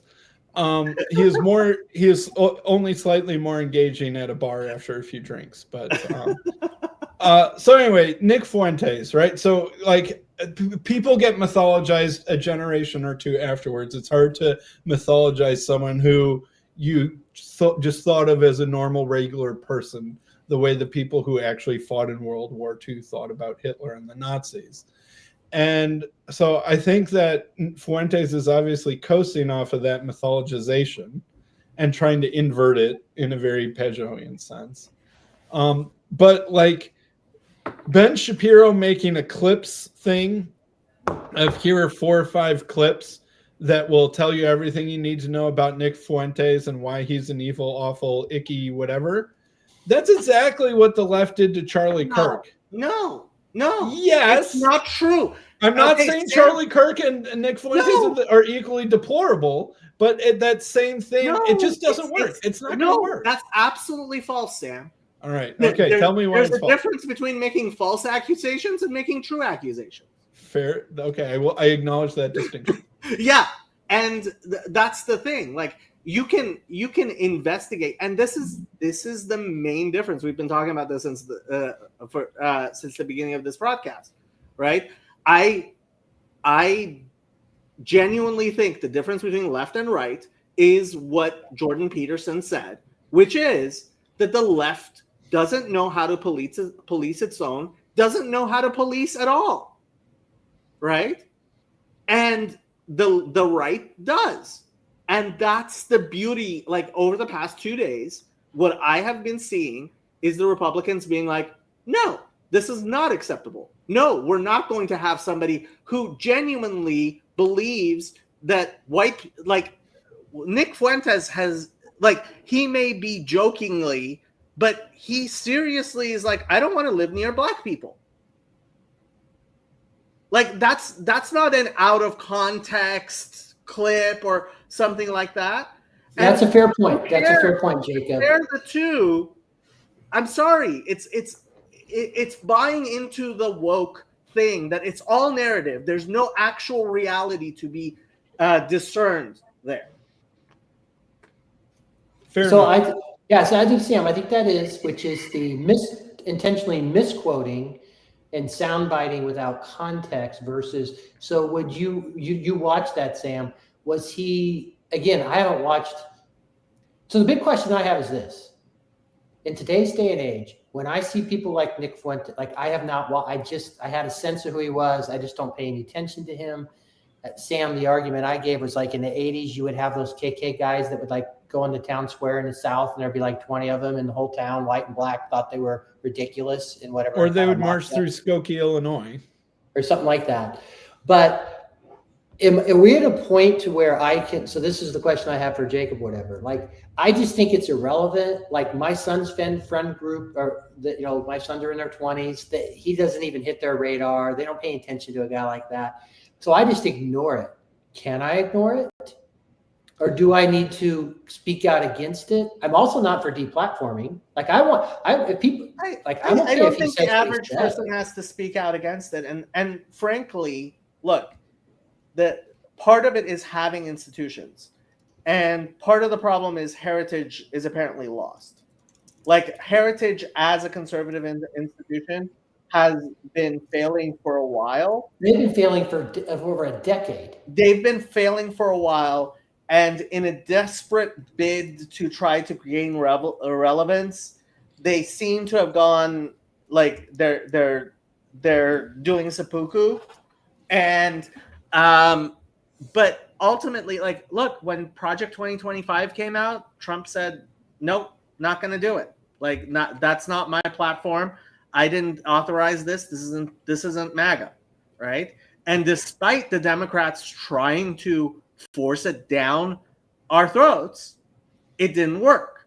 And the same thing is happening with Nick Fuentes. The exact same thing is happening with Nick Fuentes.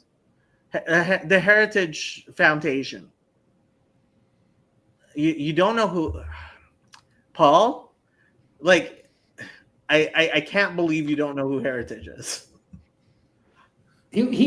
Paul definitely has a blind spot when it comes to things about the right. You have to live under a rock though not to know what the Heritage Foundation is. Well, okay. To be fair, Some people have Paul, accused Paul of living under rocks, but I gotta go buy my feedback soon. Living Stones, maybe. to be fair Oh, to man, Paul, insane. to be fair to Paul, he is the most Catholic of Protestants we've ever met. And basically, whatever his parents taught him is what he knows, and he submits to the authority of the church.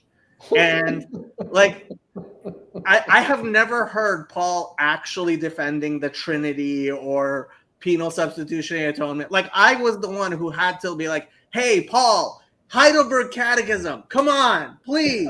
And after several years, I got him to actually lecture on the Heidelberg Catechism, but he still didn't want to discuss it.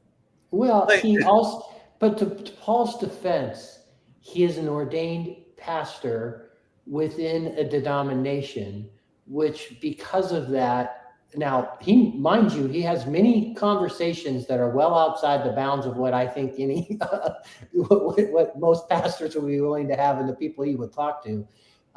But you know, there are certain things you say and you don't say once you're part of a. You know what's amazing about that, Lance? I wrote this on Twitter, and I'm still surprised I wrote it, and I meant it, and I mean it. I know Hasidic sects which are less insular than evangelicals, which is shocking to me. Evangelicals are so incredibly insular. I have been living in Los Angeles basically all of my life.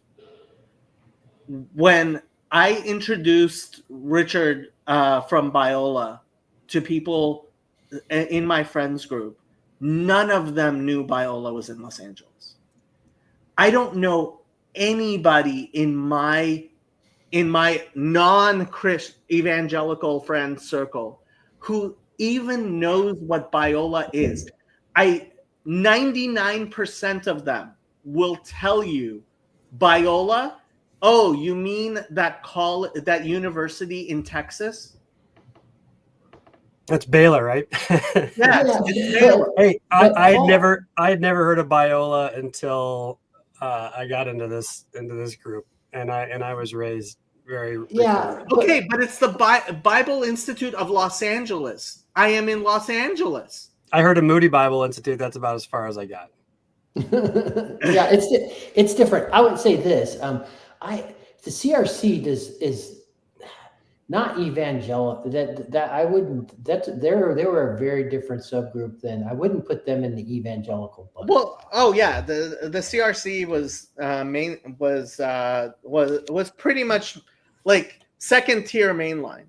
Yeah, 100%. Yeah. The RCA was actually mainline, right? I don't know if it got included. Probably. No, but in terms of the surface level kind of insularity stuff like that, that's entirely true. There were wide swaths where there were certain things you shouldn't be reading or thinking about, and so on and so forth. There's no doubt about that.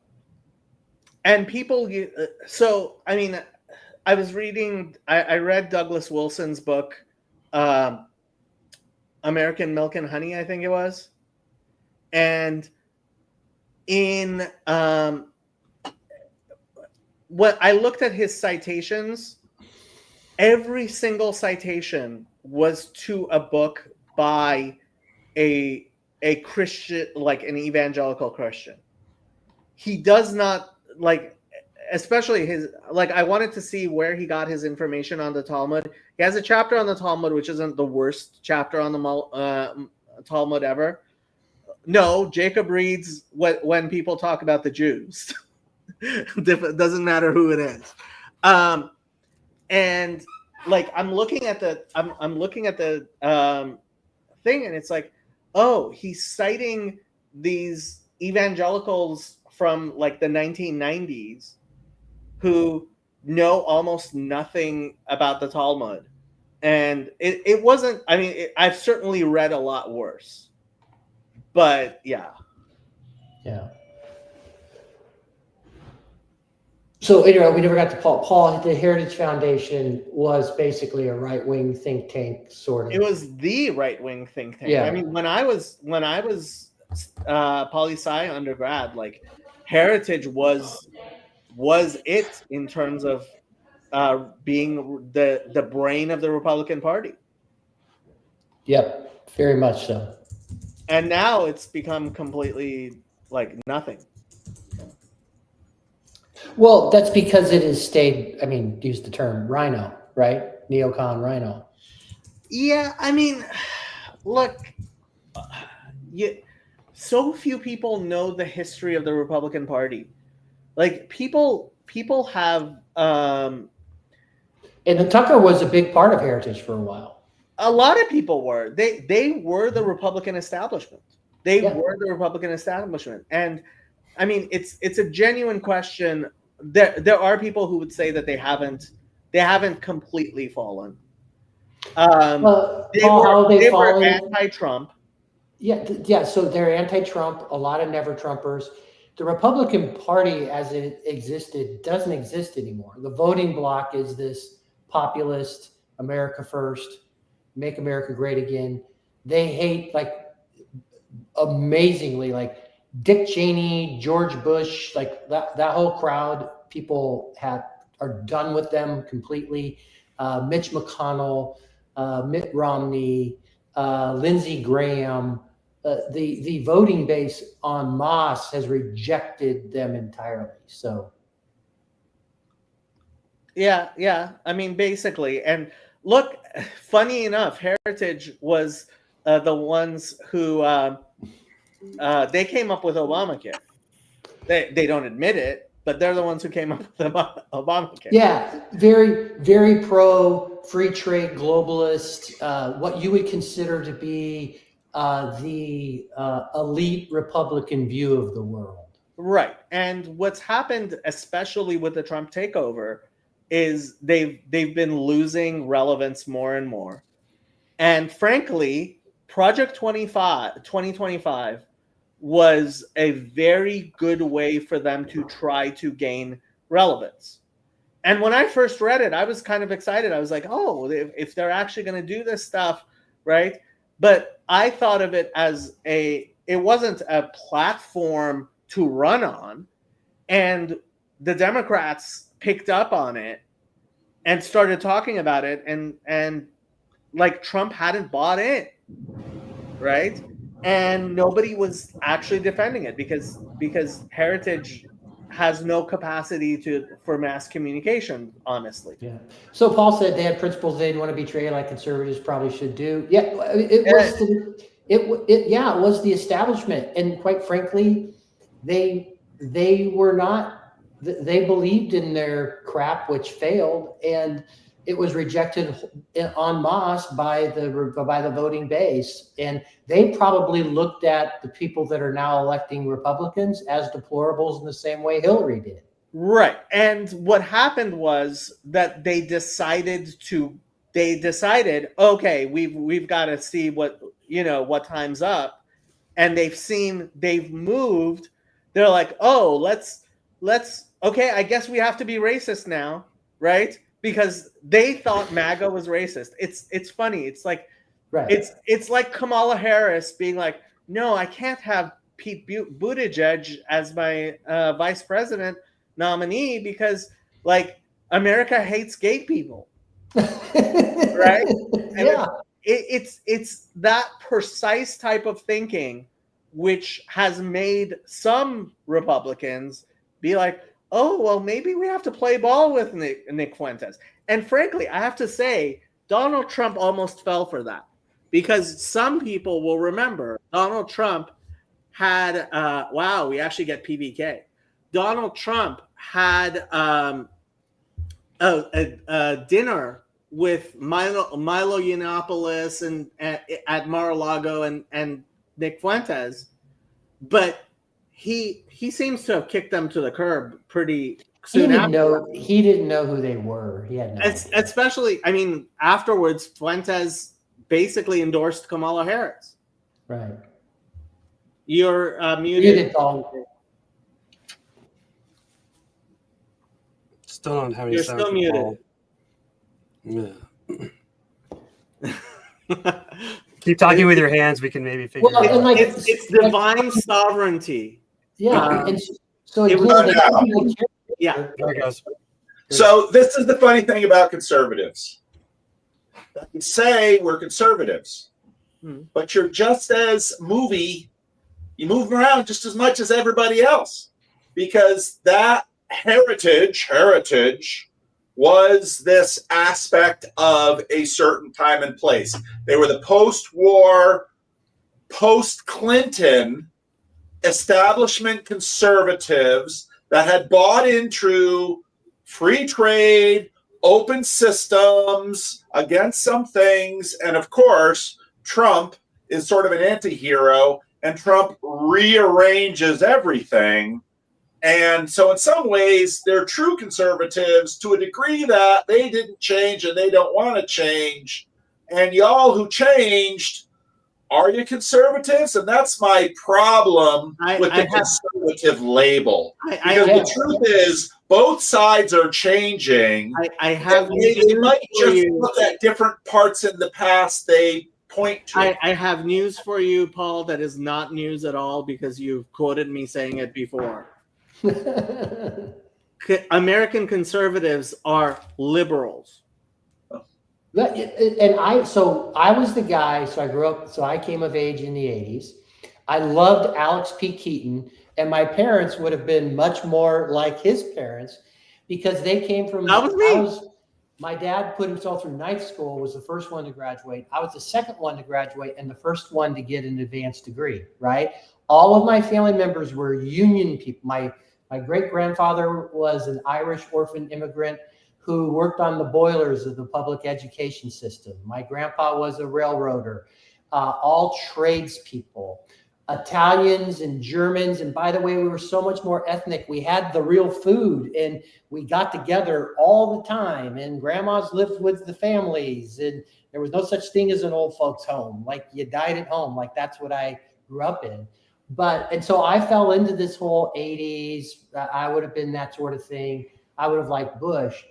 But I absolutely have changed. When we saw the failure of all these wars and the failure of the trickle-down economics, the failure of NAFTA, which was a Democrat and Republican thing, the hollowing out of America, farmers, I grew up in farmers losing their land, like all that stuff.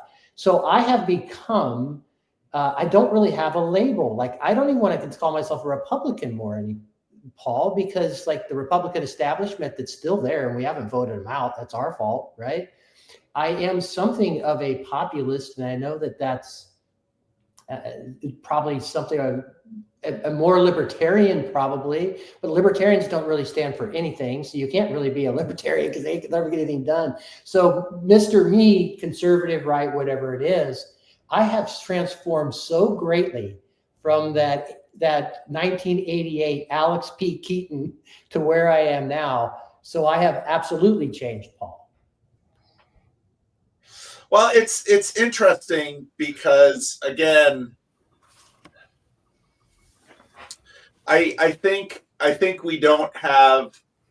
I mean, you remember before woke was sort of the established term by which we all knew what we were talking about. We had all these words for it, but it hadn't come up.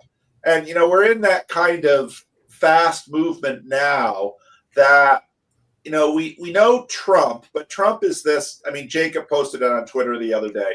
He's the bull in the china shop. He's Ragnarok. His people voted him in to destroy the government, which is exactly what he's doing. He's destroying the government because the government was a god for this whole other group of people. Now, there's other things we do want from the government, like if they shut down the airports, America's going to get a little, because I got to get out to Florida, do our Ragnarok CRC thing. But all of this, we don't have words now to know quite what's evolving. And so we still use this left and right basically because it's the only language we have, but I'm not sure it means much of anything besides sort of the moment at which we're using it. I think we should go back, talk about blue team and red team. That's what it is. Blue team and red team. To some extent, but it's been weird. So this last election, when you have the Rogans and the RFKs and the Tulsis, like, no, something had so fundamentally broken at the Democratic Party level. It allowed people who aren't going to stick, by the way, because we're too big of a tent right now, and that thing's got to readjust. Because like Dave Smith, the libertarian who voted proudly for Trump, has all these problems with him because it's not a libertarian and so on and so forth. I would say, so who's resonating with my 20-year-old sons? If you want to see who J.D. Vance is the more articulate mouthpiece of what's coming together. He will be the nominee. So where Trump still, too much of a bull in a china shop and all those other sorts of things. And he's mischaracterized as a lot of things. But J.D. Vance is the articulate Donald Trump. Well, it's interesting because when Hillbilly Elegy came out, that book was broadly liked. And I think and I think a lot of people thought this guy could be president. What was unclear would be the path by which he would become president. And so it's super interesting that this is the path. And it says a lot because if you watch what's happening, let's say around someone like Ezra Klein and his stuff, I mean, he's trying to, talk to Dems, but I mean, so on one hand, he says, yeah, it's dog food, people. The Dems are falling faster than, I don't know what, Blockbuster. Did you see my tweet about Ezra Klein? No. I'm going to have to pull up my tweet about Ezra Klein. You keep on talking. Tell me about the new dog. This is Lucky. Lucky is almost 4 months old. Oh. Yeah. Gets along with the cat fine. The cat gets along with him fine. He tries to play with the cat. The cat hisses at him. So, Paul, I want to put something together for you as it relates to Ross and Ezra. They're still coastal elites wrestling with things. What J.D. Vance is I grew up in a much similar situation to J.D. Vance. J.D. Vance is a poor socioeconomic son of drug addicts who through his own meritocracy. So he has real empathy and understands because he is the deplorable. Yeah. And so his secret weapon that the left doesn't have any way to, until they have. So the other thing that's funny is, so I told you my whole family would have been reliable, working class, hated Republicans with a passion. They all have shifted and are voting this way. Yeah. Well, and there's and part of the thing is that J.D. Vance is in some ways an echo of Barack Obama in that they might have different politics, but they both come from humble beginnings. They both epitomize the American dream, and it's a much older American dream. And so it's going to be really interesting how that plays out because, of course, Trump was never a conservative. Oh, no, he's a 90s Democrat. Yeah, he's a 90s Democrat. He's Bill Clinton. And when you listen to Sam talk about how much he loved Obama, and then there's the strange way in which Obama sort of hit the ceiling of that post-war consensus, and then it was done. And so it's very interesting. It's very deeply American. This whole narrative. It's just that the religion, I call it the universal for freedom religion, based on that Roosevelt speech. That sort of religion, that's the religion that's really struggling right now, and why. But we've got so much base that's into that. Yeah, it's a fascinating time we're living in. I hope we all So survive I it. have a question to this to see if you'd agree with this as someone who was there. I think history will be I think history is going to tell a very different viewpoint on Obama and what his presidency was and what it destroyed. I think there are some massive failures, and there's cracks even amongst the Black community because they felt very betrayed by Oh, I things agree. that I didn't agree change. completely. I Yeah. agree. Obama, I remember talking to the people on Calvin and Common, which was all of my Calvin professors, all liberals, all loved Obama. And when it was done, I said, I got to give his presidency a C because he left the Democratic Party far worse than he inherited it. He did nothing for the Democrats. What do you mean they left were, it? Hasn't he been running the show this whole Yeah. time? Who was actually Yeah. president between 2020 and 24? The auto Yeah. pen, Sam, you know. So, I think I actually think probably, and this is going to strike people as really weird, but I think if you're going to look at a president in terms of the amount of influence he's had, the last president that we've had that has had as much influence as Donald Trump is FDR. And because in many ways, the 4 years in the middle, which wasn't a term, those were still Trump years. And again, someone just sent me a video, which I just posted on Twitter, about the anti-hero. Trump is a classic anti-hero in this way. And so I've been doing a lot of reading about the war years and about FDR. Now, obviously, there's big differences between Trump and FDR, but there's a lot of similarity between Trump and FDR, which of course will make people spit and angry.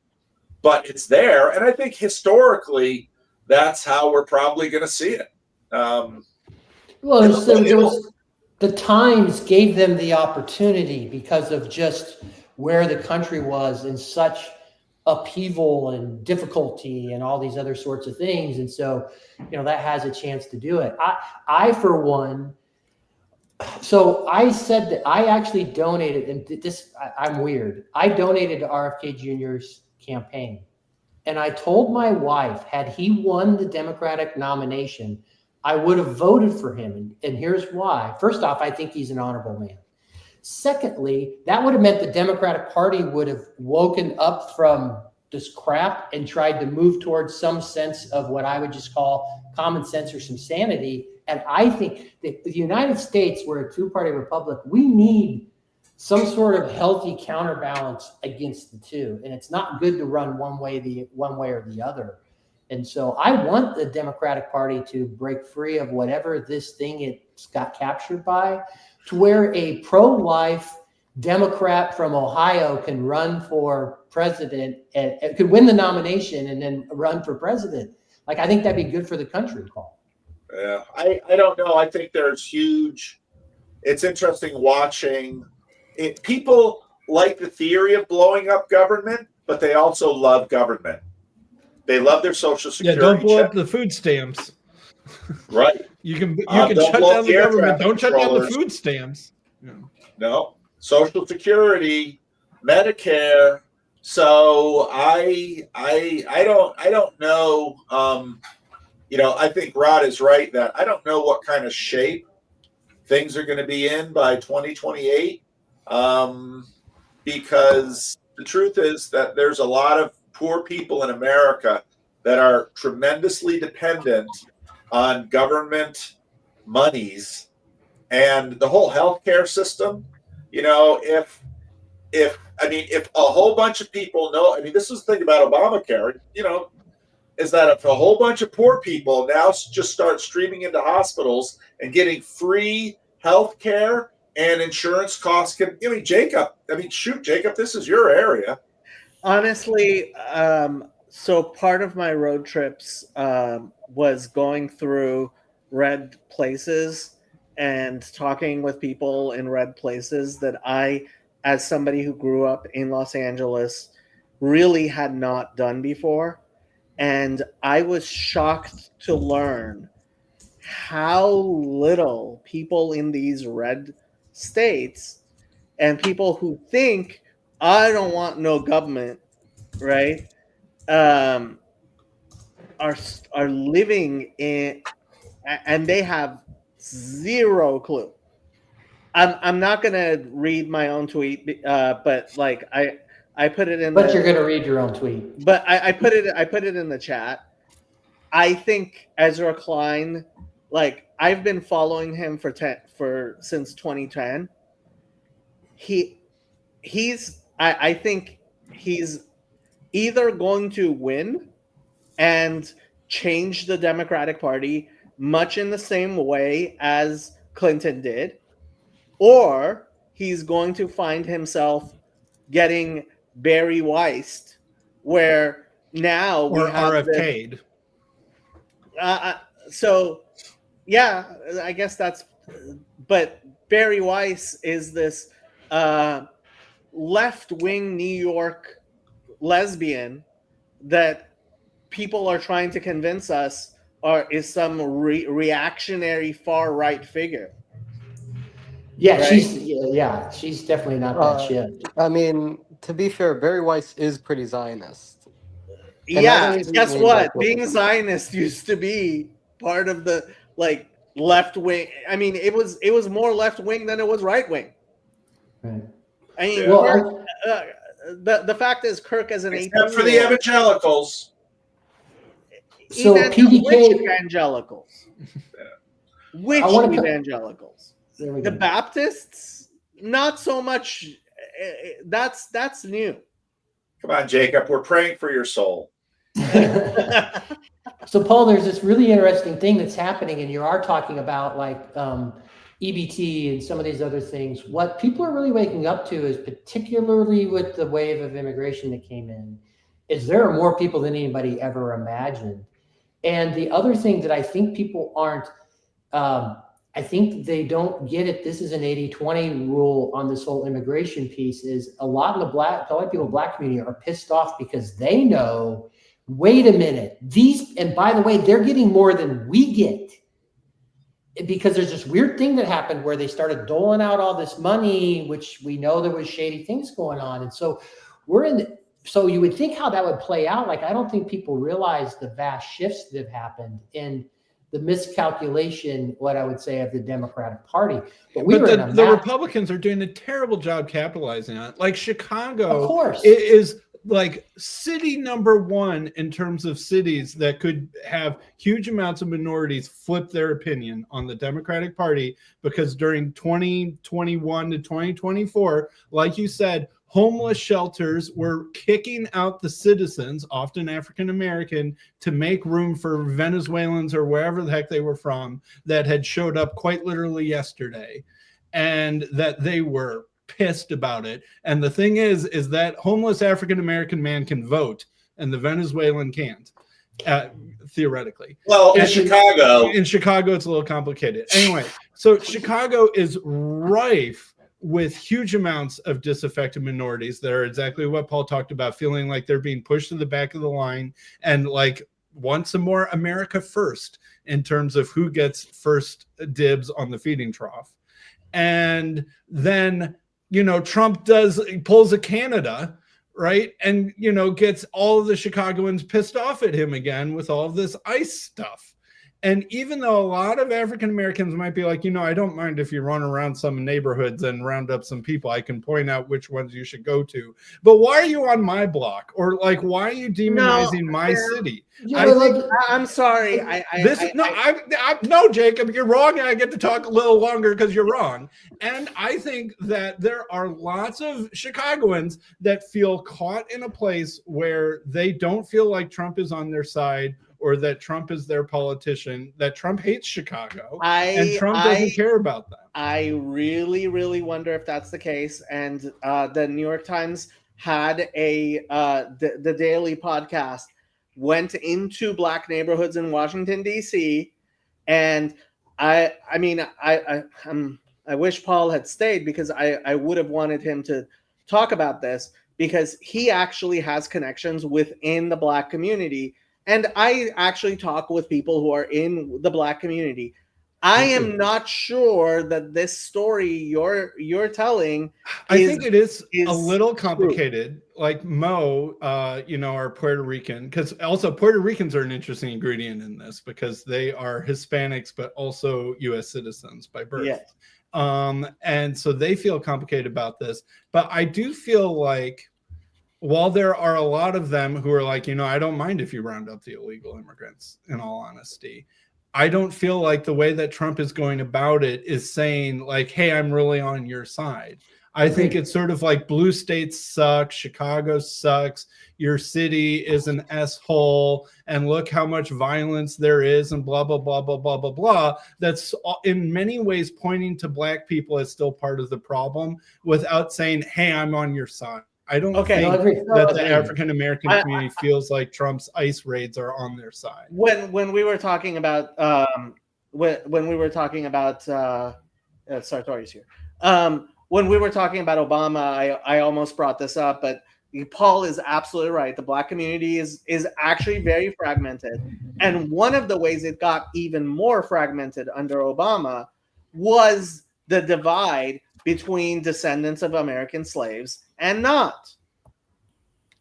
And the descendants of slaves community was like, Obama's not a descendant of a slave. He's descended from slave owners from both sides of his family, and he is, right? And so, like, don't. But Michelle was, and that mattered at least some amount. Yeah, for some of them, yeah. But Sam, I think you're correct. They have fumbled this, and here's the weird thing, which is Trump is not articulate. He's just not articulate. We all agree that Trump a little bit. I mean, he's a charismatic and engaging speaker, but he's not precise in his speech. He moves things and he persuades things and do this, but the fact of the matter is he's actually losing some of his approval rating right now. And if you look at Barris and Rasmussen, they're actually accurate, right? They're following people, whatever. The biggest critique that he has right now is that people want him to be doing more dismantling of the government. They want more deportations. It's kind of an 80-20 sort of a thing. But how you do it is make sure you're deporting the illegals, right? And there are tens and tens of millions of them.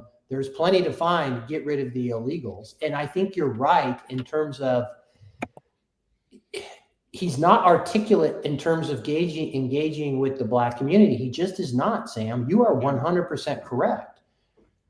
That I like I said, I think a lot of like descendant of slaves living on the South Side or other bad neighborhoods in Chicago would be extremely sympathetic to an America First policy in terms of benefits from the government. They were begging for him to come to they wanted him. They said, come, Trump, start with us. They want help. Right, but it doesn't seem like like I said, he's not doing a good job of communicating like he's on our side. I agree. As like, I don't even live in downtown Chicago. I haven't seen a single ICE agent, but I feel like he thinks that Chicago is his enemy right now, and not just the mayor or the governor. I think you're reading the mainstream press.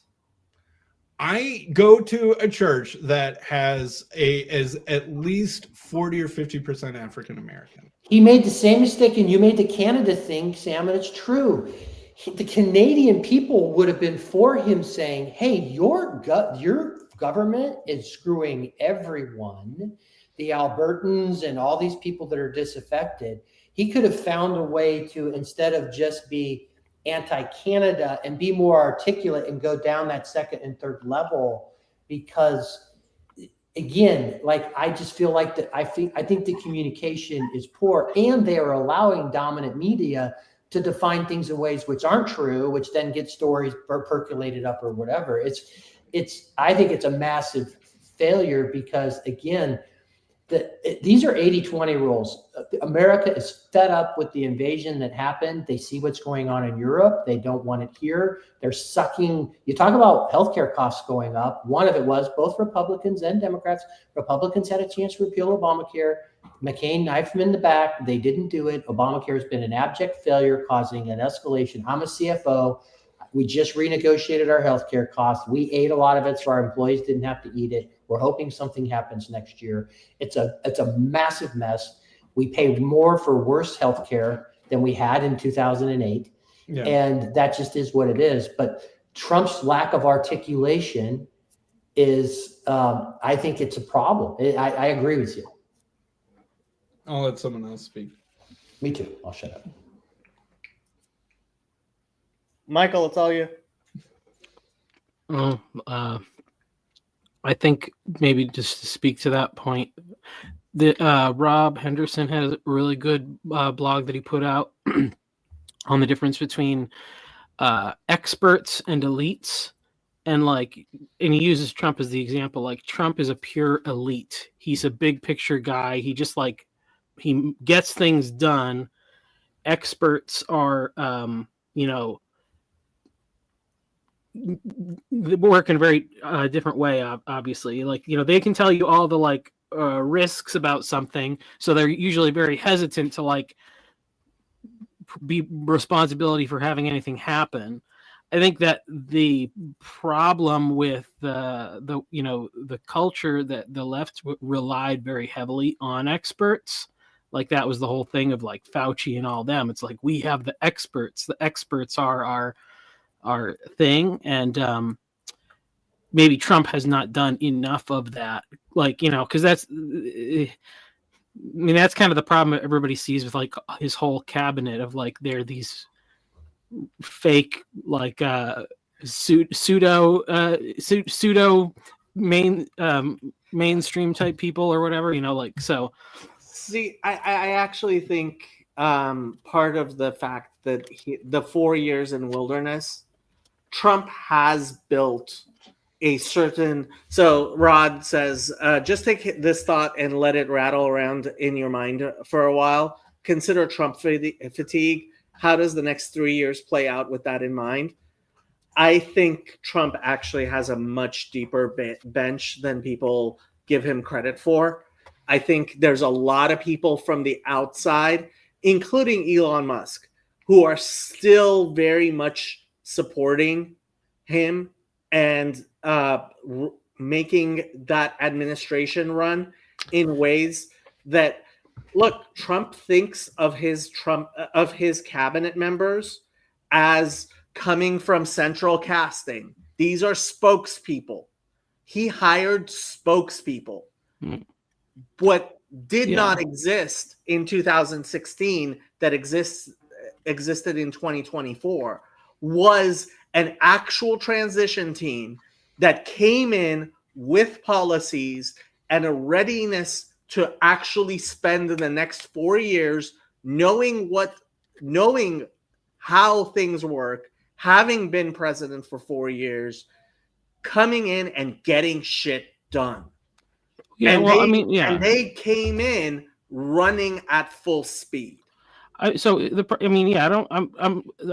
problem is that the expert class has lost their credibility across the board, and we're not going to have new conservative versions of the old liberal things. There's going to be new paradigms, but until those paradigms get established with the credibility, which will come through actually accomplishing things, so it'll be way more useful in some ways.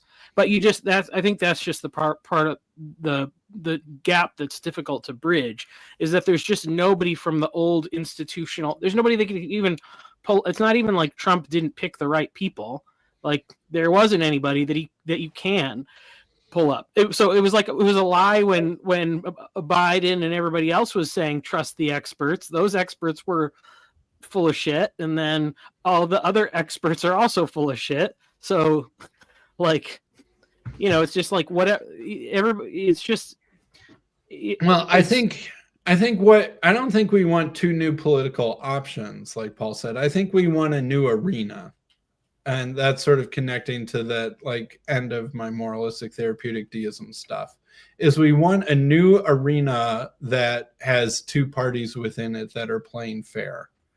And right now we feel like we have two parties that are having to ratchet up their I don't know, dirtiness in the game, so to speak, because the refs aren't judging fairly and each side is playing dirty. So we're going to play a little dirtier. You want to gerryman Texas? We're going to gerryman California. Oh, you want to gerryman California? We've still got a bunch of states that we could do more gerrymandering in too, blah, blah, blah, right? Like, that sort of escalation of playing dirty. And I don't care which party you think is worse at it. I live in Illinois. The Democrats have been gerrymandering Illinois since before I was born. Blah, blah, blah, blah, blah. But I think what we want is a new arena that feels fair again. And part of that does take an expert class. It takes umpires who call fair balls and strikes. It takes an announcer who's, doing the fair thing. And it takes people who have a set of values that are higher than the values of any particular political party that understand what they're doing. I think that's really the problem. I think you and Paul have bought into something that I think is just wrong. And I understand why you would think that like Trump is just burning things down and the Republicans, like, look, there are institutions being built up.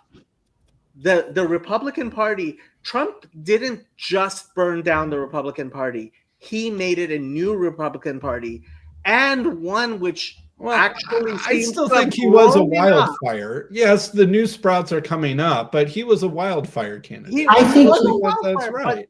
But at the same time, he actually did. He didn't just wreck.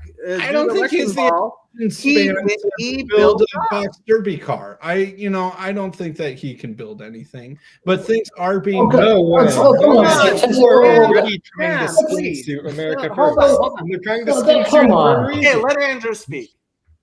People are already trying to skin suit Trump's political movement, and they're trying to skin suit it for a reason, because it worked. Well, but here's the thing. What did Trump do? The same thing. I always come back to this. In 2016, Bernie won the Democratic nomination if it weren't for superdelegates and getting knifed in the back by Hillary. Trump obviously was the one who was able to win the nomination in a shocking factor. Why?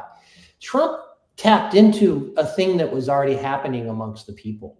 Right, it started with the Tea Party movement on the left. You had the Occupy Wall Street movement on the Tea Party on the right, and the Occupy Wall Street on the left. People could see things. The rot was obvious.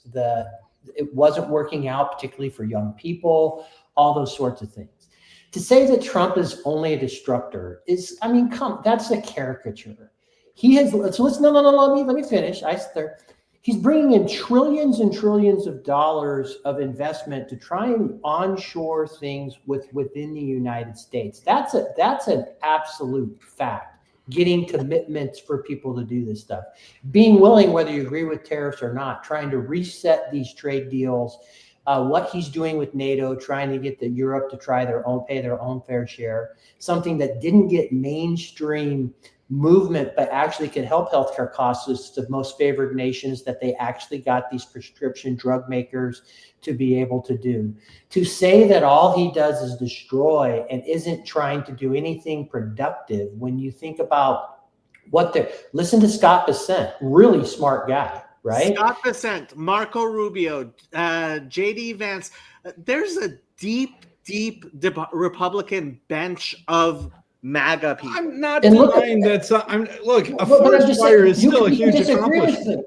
But I'm just look at what happened in his reset in the Middle East. He was able to go to Israel, and then he was able to go to an Arab country and have Erdogan, all these leaders come from the Middle East on the day they're announcing something to basically have Middle Eastern leaders wanting to be a part of this. Now, I don't know. I know these things, but I still think one of the main things he did is he unstopped the previous idiocy that was preventing peace from happening in the Middle East. Which is the amazing part. He not only was the wrecking ball, but he's actually made the Republican Party is actually functioning. This government shutdown, why is it taking place? Because the Republican Party is actually unified enough to pass CRs and pass legislation and get things done, including with the Supreme Court. the Republicans But I have still a feel like the unified government legislation, it's that's still a little, actually ruling, it's still a little slush fundy, reward your friends, punish your enemies, you know, which spend is as much as you absolutely new in can. politics. How like we But we must have politics without gravity of giving slush Pat's funds to talking your about friend. what institutions can he build? I'm of the firm belief that our federal government is so out of control that we need. So let's throw something out here. I'm just shocked that Andrew is so engaged in this conversation. So, like, our Federal Reserve has like 20,000. Now, think about this, Sam. Okay, we're all, particularly people who've worked in large corporations. I work for Sprint, but we have global multinational corporations. There are 20,000 people working in our Federal Reserve. Why do we need 20,000 people? There's no need for 20,000 people. yeah, but he's been president for 5.5 years, and there are still 20,000 people Agreed. working in the Federal So Reserve. the biggest problem with people have with Trump, my biggest problem with him, he has a mandate to actually go in and do mass firings, and people want them, like a massive amount of the American people, and he's still trying to play within the rules. He's actually not destroying things. That's Trump's. Well, again, it would require 2 days of paying attention to the same problem, and which is yet to be seen and demonstrated by this individual human being. But I really think that he is probably more influential outside the country than he is inside the country. He has more influence over Jerusalem than he does over Chicago, no matter how many ICE agents he tries to send in. And that this is not uniquely true of him. This has been true of other presidents as well. But like, what policy accomplishment should, or like, what actual big piece of legislation that has changed things is attributable to Trump? Thing. I have actually been watching where things are moving. I listened to a podcast I'm guessing none of you actually know about, which is the Lawfare podcast. It's through the Brookings Institution. And you see what's actually going on. Like, vote in OMB. He has been capable of keeping the national attention of the New York Times. And look, the Democrats are absolutely in disarray. That's true. Yes, he could be not doing anything, but like the the Department of Education, it's been really changed. If you look at what Harmeet Dillon has been doing at the Justice Department, she, more than the Attorney General Pam Bondi, seems to be really, and she's incredibly capable person, right? So there are things going on underneath that a lot of people just don't know about, and they can't know about. And frankly, if they did know about, it couldn't happen. But I really want to give Andrew a chance to actually have his say. So go ahead, Andrew. I don't know. Yeah, you do. Say it. Yes, you do. Yeah, I do. You've been waiting for this moment for months. I got way years too even, maybe. invested. I don't know. Trump is like actually cool for a politician. Like there you have it. I do think he's got some cool and some very swagger. Gen Z take. I would never deny that. I do think that I think Trump is a net positive. I'm not saying that Trump isn't a net positive. I actually do think I think Trump is a cool net positive that we can all get behind. All right, cool net positive that we can get behind. I'm fine with that. But I do think that his primary role is transitionary and destructive. Okay. Yeah, and that was an important thing, and that's something that no one else before him had the guts to do. But I think, and we can see the sprouts starting to come up after the forest fire, of the things that will be built that are new. Which he's cultivating. A forest fire does cultivate, right? A forest fire does return nutrients back into the soil.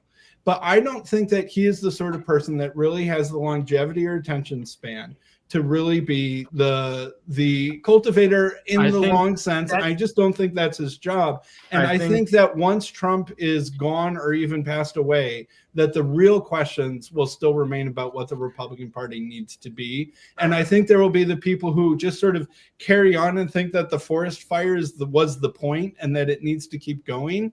And then there will be the people who be like, no, the forest fire was so that we can build, and here's what we're building. And I think that that tension will be around. And it is sort of the Fuentes Kirk tension, right? Charlie Kirk was a builder who had visions of where we needed to go next. And Ben Shapiro. And Ben Shapiro, whereas Fuentes is more the jester from the sidelines, right? Rather than actually someone who has real legitimate coalition building. The Daily Wire is an institution. It's not a single person. Ben Shapiro is not an individual podcaster. He is an institution, and that's the difference. And the big question is, when are the Democrats actually going to wake up and decide that they don't want to have another Mondale-like defeat, which is what they will have if they continue doing what they've been doing.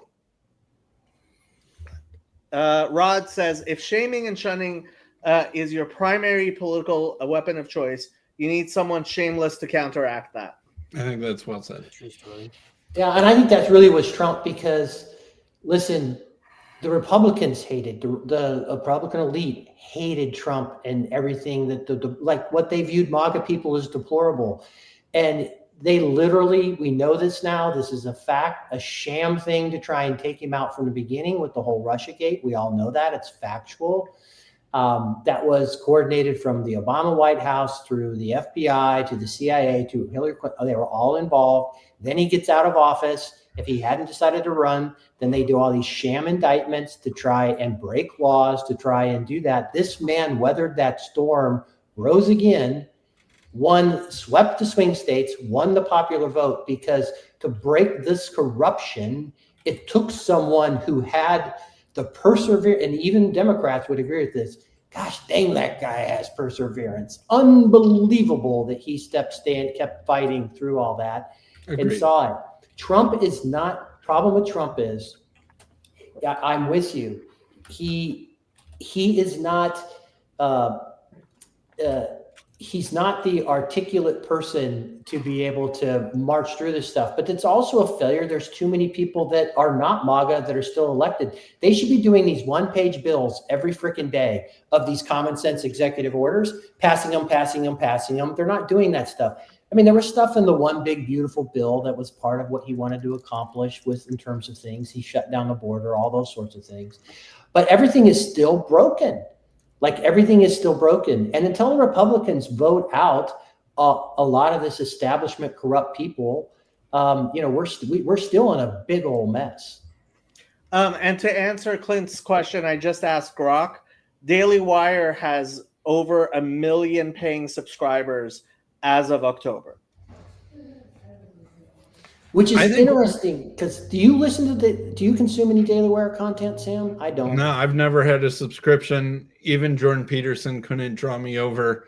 Even pints with Maimonides isn't going to get me to, have that video was hilarious. The video was hilarious. Although, speaking of Jews and the Jewish question again, I do think that part of what's going on in the Mondami, I don't even know if I'm saying his name correctly, the person who's probably about to become the mayor of New York, is that he's also doing counter-establishment signaling, right? Like part of what Trump did was counter-signaling to not only am I not a Democrat, because I will say things that Democrats could never forgive me for, but he was counter-signaling against the Republican establishment by criticizing George Bush and the Iraq War and other stuff like that. Right. And that's part of how we knew we could trust the people who supported him. That's part of how they knew that they could trust him to do what they wanted to do, was all of the counter signals and all of the unforgivable curses that he had made against those sorts of things. And I think that the Democrats are going to have something similar happen from their side. And I think whether it's Mondami himself or someone else who sort of copies it, AOC, I don't know, someone whose name we don't even know, because no one in the world really know who Mondami was until like 2 months ago or less. But that someone who will counter signal against the establishment of the Democratic Party. And one way to do that is to be anti-Jewish. And so that I think that's a little bit of what the left-wing anti-Semitism plays the role of doing, is showing that I am doing things that the Democratic establishment won't forgive, which is how you can know I'm not with them. And I think that they'll have their own sort of forest fire to deal with. And it will look like a left-wing person who is doing unforgivably left-wing things, like self-avowing, calling themselves a socialist, and all the sorts of extreme democratic stuff. I think that is true. I think this is why Ezra Klein is going to find himself a Republican in a few years.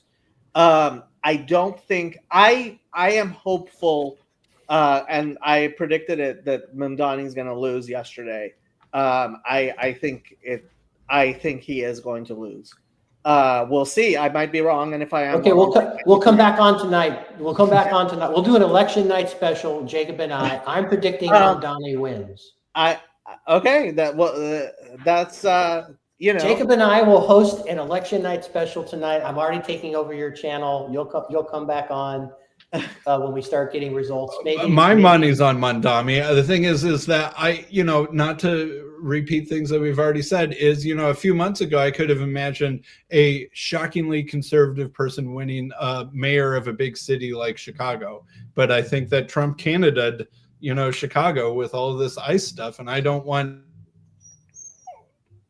Yeah, I think thing that I'm worried about. So, Sam, I think this is where I think the Democratic Party itself and the leaders who aren't truly socialists or whatever, I think this is what they're fearful.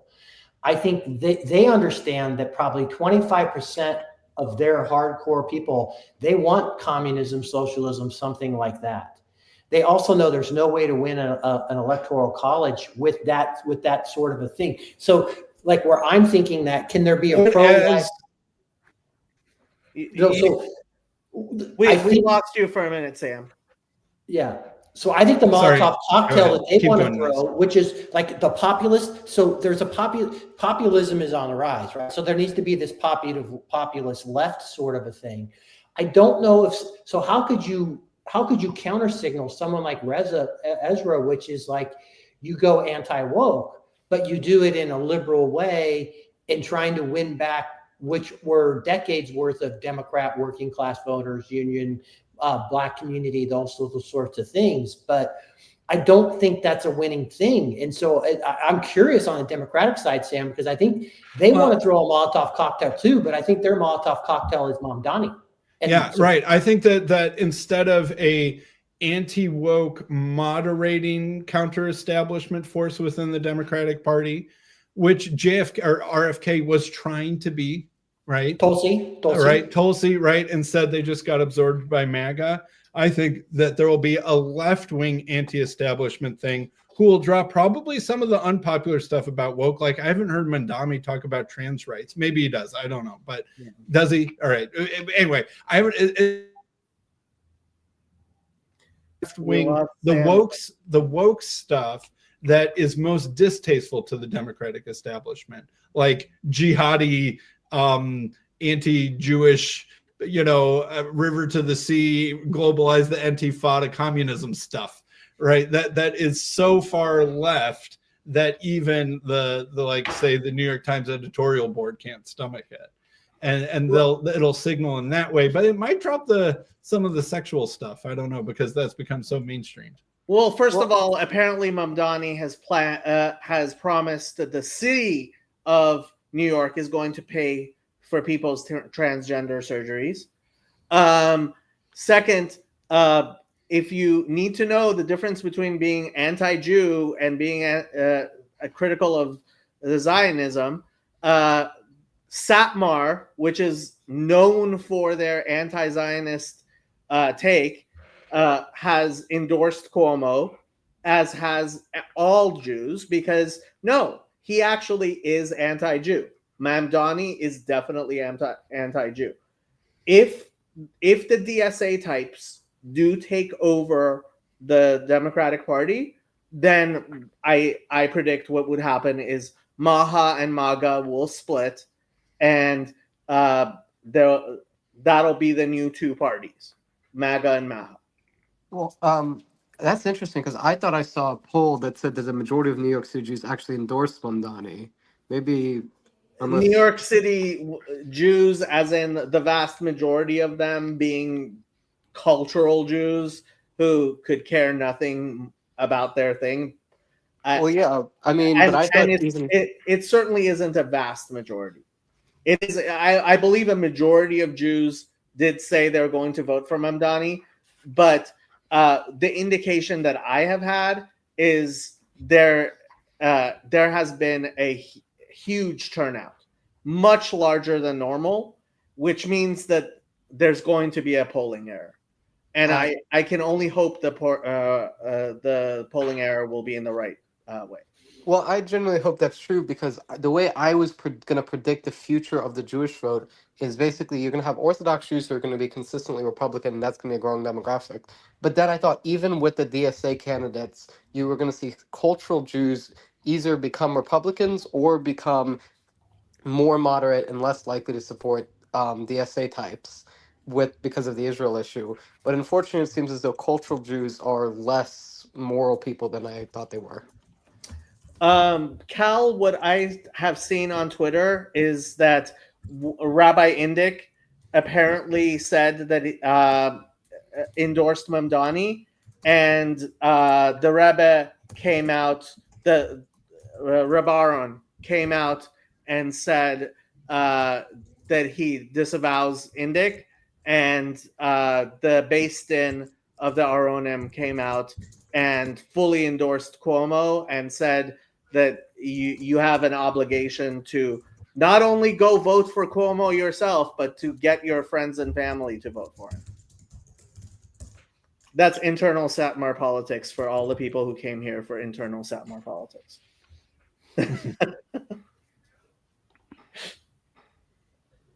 Isn't my dog cute? Your dog is cute. Yep. Yeah, Rod mentioned something up here earlier, which is I was just talking about this today. Where's the Rod thing? We'll keep playing the kayfabe thing until something catastrophic happens. Then there'll be a hard turn towards sincerity and authenticity. There are many ways that somehow we can get on the same page of seeing reality somewhat similarly and sharing some shared sense of facts and some sort of moral therapeutic deism or something in the water that pulls us together. Sam, I don't really see any other way of this happening until decades or something of suffering or catastrophe or something will shake everyone back up in some sort of common shared experience. I believe what we're witnessing in the United States is the same thing that happened to every mainline church. There are opposing views where people, they're irreconcilable and they cannot live together. You just can't exist together. And so what happened in that LGBTQ issue in the mainline church is happening at the country, right? And we're still together in some way, but like we don't even see the facts. Like we do not, the two Scott Adams, one movie, two screens sort of thing. Like we are so far apart. I don't know how we get some sort of common shared thing. Yet the polls would suggest there are these 80-20 rules out there. So, you know, I could be very wrong about this, but we have a hardcore, there are 30% of the people, the types that were cheering Charlie Kirk's murder, and it's a large percentage of people. They're not turning away from their religious beliefs. You know, in turbulent times, you tend not to focus on particular political points or goals or ideologies. You tend to focus on personalities and practical identities. Yeah. Whatever pushes the needle becomes practical. while we still have Sam here, I have to ask. Yosef thinks AI is going to lead to major changes in the workforce.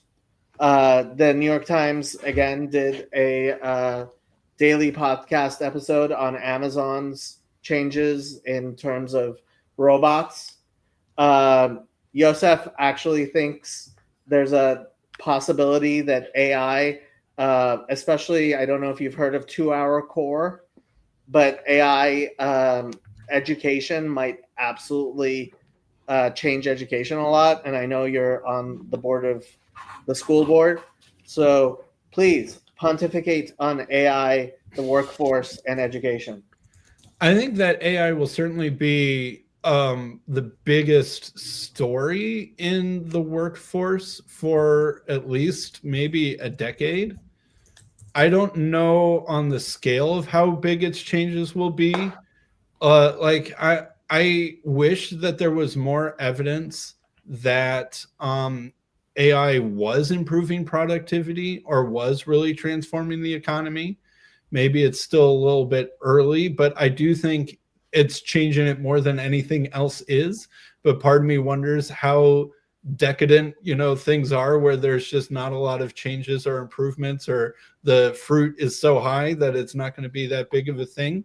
Regarding education, I actually do wonder if there are ways to use AI to radically improve education. Like, I do think when I was a kid, I think that a lot of public school was too slow for the pace that I really could have been running at. And that, imagine like an AI curated math curriculum. We'll do math because it's kind of the most straightforward, where you can do units at your own speed, and like half an hour a day, an hour a day, you kind of sit at a computer and do math curriculum units, and you can do it at your own speed, and you do practice problem sets, and then you listen to a couple new videos about the newest thing, like 4-digit division or whatever it is, and then you do some things and you progress that way. Who knows? I could have maybe finished my college level mathematics by the age of 15 or something like that, if I had really been able to let loose like that. And who knows how many kids are. And it could even be the case that the kids who are slower than average would also benefit from the same sort of tailored techniques because they feel lost or left behind by the mainstream pace. And so I do think that it's possible to do that. Also, we don't want to turn a whole generation of kids into screen addicted, useless, dependent, anxious, losers. So we don't want to do that either. And I could imagine things going too far. And I already think that in many ways we have too many iPads, too many take-home laptops and stuff like that are already making kids too dependent on technology. And obviously using ChatGPT to write your essays, like a teacher just can't assign a book report as a valid assignment anymore. You can't tell a kid to go home, read this, 30-page book and write, a 500-word essay on it by next Monday. You just can't do that because the risk of them using AI to do that is too high. All sorts of English stuff will have to be written in person. And so the temptation to cheat will be enormous, and it will mean that huge avenues of learning that we grew up thinking were normal are just not valid anymore because the risk of cheating is impossible. Yeah. So I imagine huge risks in both directions, but I am an optimist that there is a path and ways to use AI to possibly radically accelerate the pace of learning for especially the brightest, and improve the pace of learning for basically everybody. So that's what I found 2-hour core incredibly innovative. I'm surprised they're claiming to have superior results, which they do core, like they claim they do the education using their AI in 2 hours. So 2 hours a day of math, English, social studies, science, right? Using AI. And then the rest of the school day is spent on other gym class, music, art, cafeteria, recess, farm chores. I think Yeah. I think you were touching upon this a little, Sam, but this tailored experience, because like you said, we also want to make sure that the socialization of the child, right, being with his peers stays. But you could have, I've imagined this in two different routes. One, which is a very immersive experience that the child's going through, which is I'm being taught by an avatar of Albert Einstein, right? Like, and he could be loaded with all that information. I could be walking inside a nucleus. I could be having this. Correct. That's number one. Number two, it could be teacher speaking in class, each kid getting his tailored version of that, though. Right? There's this one kid that needs to be hearing it much slower. One kid needs to be is hearing it from the same teacher, but hearing it differently at his pace. So there's still a communal experience, but each one's getting something a lot more tailored. And like then you could still have these recess, like, you know, there's still much of this joint experience, but that is really, like you said, how you could even sort of playing the level field in a certain sense, because the child that needs to be able to, you know, he's having a hard time writing these questions down, but he could verbalize the answer, right? We want him to have his day in the sun, so to speak. So I like you, am an optimist, and I think this could be used for great success. But like Pick and Choose wrote here in the chat, and like Rabbi Cook has spoken about in the past, we could take these technologies and turn it into the resurrection of the dead, or we could turn it into necromancy. It really depends who's at the helm of steering such technologies. Like I remember when I was studying for the GRE, I had been, you know, working for a software company for almost 5 years. And I was, you know, a little bit nervous, like, oh man, if I go back to grad school, my calculus is rusty, my this is rusty, blah, blah, blah, blah, blah, blah, blah. And then I found Khan Academy, and I could basically just listen to lectures and take their learning stuff. And like, I basically redid, like, you know, multivariate calculus and a couple other things before grad school. And I did it, you know, maybe an hour or two a day, probably while I was at work. And, you know, it was hugely helpful. But I also was the sort of person who had already been trained through a structured school environment on knowing what I needed to learn and how to do that. And I don't know if that's something that, like, say, an 8-year-old can do as well as a 25-year-old could, or something like that. Well, I'll tell you. Go ahead. Yeah, so I'm working, I'm a CFO of an association of Christian K-12 educational schools, right? So one of the things we're thinking about is what the classroom of the future will look like. There are already people right now, and so get rid of AI and use the word personalization, okay? Where we used to send kids, at least in the United States, and certainly younger kids, they go sit in one classroom, their teacher teaches math, science, whatever, has a plan, every kid's just in there. The smart kids are like, they've got it done in like 2 minutes, and the rest of the hour is a total waste for them. Other kids are struggling or whatever. And so what you're going to see, and people are already doing this, and I think what we're going to be moving towards here much faster than public schools is think about personalization. So what AI will do, kids will come to more of a communal space and they'll start working on things, right? Kid can move at his own pace in terms of math or English or whatever. AI is kind of figuring out what that kid needs, and he's working through the schoolwork or whatever. Teachers, you have fewer of them, but they're on the outside. They can tell if Susie or Johnny, wait a minute, they're not doing anything. You might need to go talk to Susie and Johnny, and they might just be screwing around and not do anything. And you might need to say, hey, Susie and Johnny, let's get focused here. The other thing they're seeing, because they're telling by their interactions on the screen, is like they're struggling with this aspect.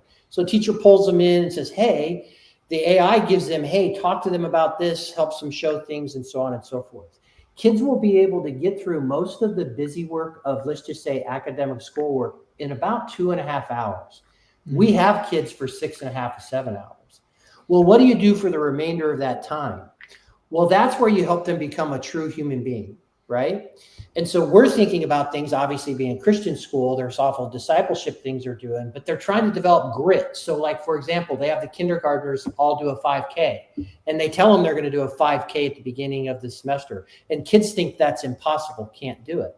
Well, they work their way towards it, and every kid finishes a 5K as a kindergarten. Well, walking, whatever. Some kids might run, but they accomplish something extraordinary, right? So if you're into music, well, you get 2 hours to go play your piano or get into music. You could actually hold sports, like you could do your practices during that school day, and then all of a sudden the kids are home for dinner, like you know what I'm talking about. So I think and so the biggest thing we have concerns about, which I get it, when parents or people hear AI, they're scared to death and like, wait a minute, we need to be more human and everything else. But if you try and turn it around that way, I think that's going to be, and when I talk to I'm bringing up my 20 somethings a lot, but I ask them, hey, would you want your kids to go to the school you were in? Or would you like them to do this highly specialized thing where then the rest of the day they're working on being a real human being and you're challenging them and they're doing all this stuff? They'd be like, oh my God, I would do that. So we try not to use the word AI because it scares the pants off of people because they're very fearful of AI. But we say something like personalized education, I think you're going to see that. Now, public schools in the United States are going to fight against that tooth and nail. The teachers' unions are going to fight against this tooth and nail. That's part's true. The public schools, it will. This is where I think that, you know, obviously I'm on the school board of a public school. I think that it really helps when school districts are small because it tips the balance of power more in favor of the parents than when school districts are extremely large and there's giant teachers unions and administrations or whatever. When the administration at my local public school is 3 people, and you know, and all of the parents know all the teachers' names and basically vice versa, the things work differently. And I feel like small public schools can be a place where these new technological options are quickly and radically embraced and implemented. Well, and here's something that's interesting. So where they shouldn't be so fearful of it is actually in the United States, we have a drastic teacher shortage. Yes.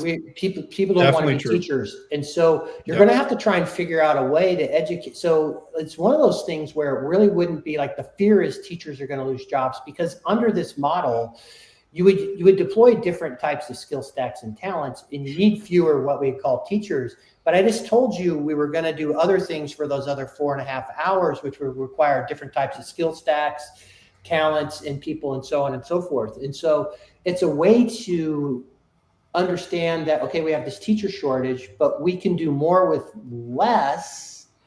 But one of the reasons why we have a teacher shortage is the newer generation of students is harder to teach or harder to be a teacher for. They have more behavioral problems. They have shorter attention spans. They're less respectful to authority figures, yada, yada, yada, yada. And it's the new generation of students and their poor socialization that is a contributing cause. I mean, a lack of population growth and those sorts of things and a general labor shortage at large is part of the problem. But I think a lot of what's scaring teachers away is the new generation of students, that and the partisan polarization that has been focused on the classroom. Although that seems to be, honestly, this year seems way better than the previous years that I've been paying attention to. It does seem like that is becoming less of a problem, but the student problems are becoming greater.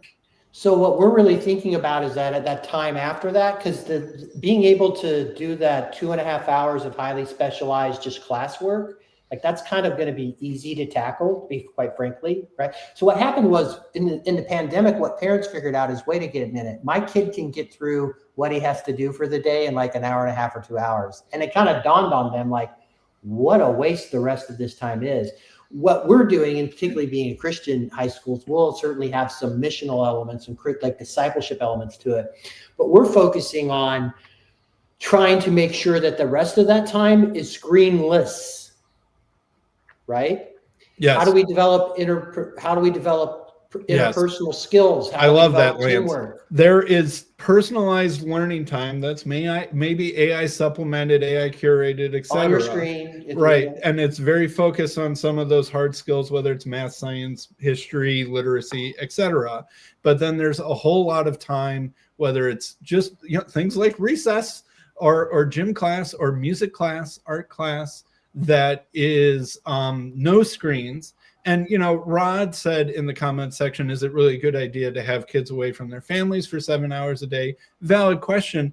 But I think, you know, Jordan Peterson was always huge on this, that one of the most important things for raising healthy children is socialization with their peers and learning to interact with your peers and stuff like that. And schools can be really a place where that happens. I'll shut up now. Not you should. Well, your words are. You know, sorry. Go ahead, please.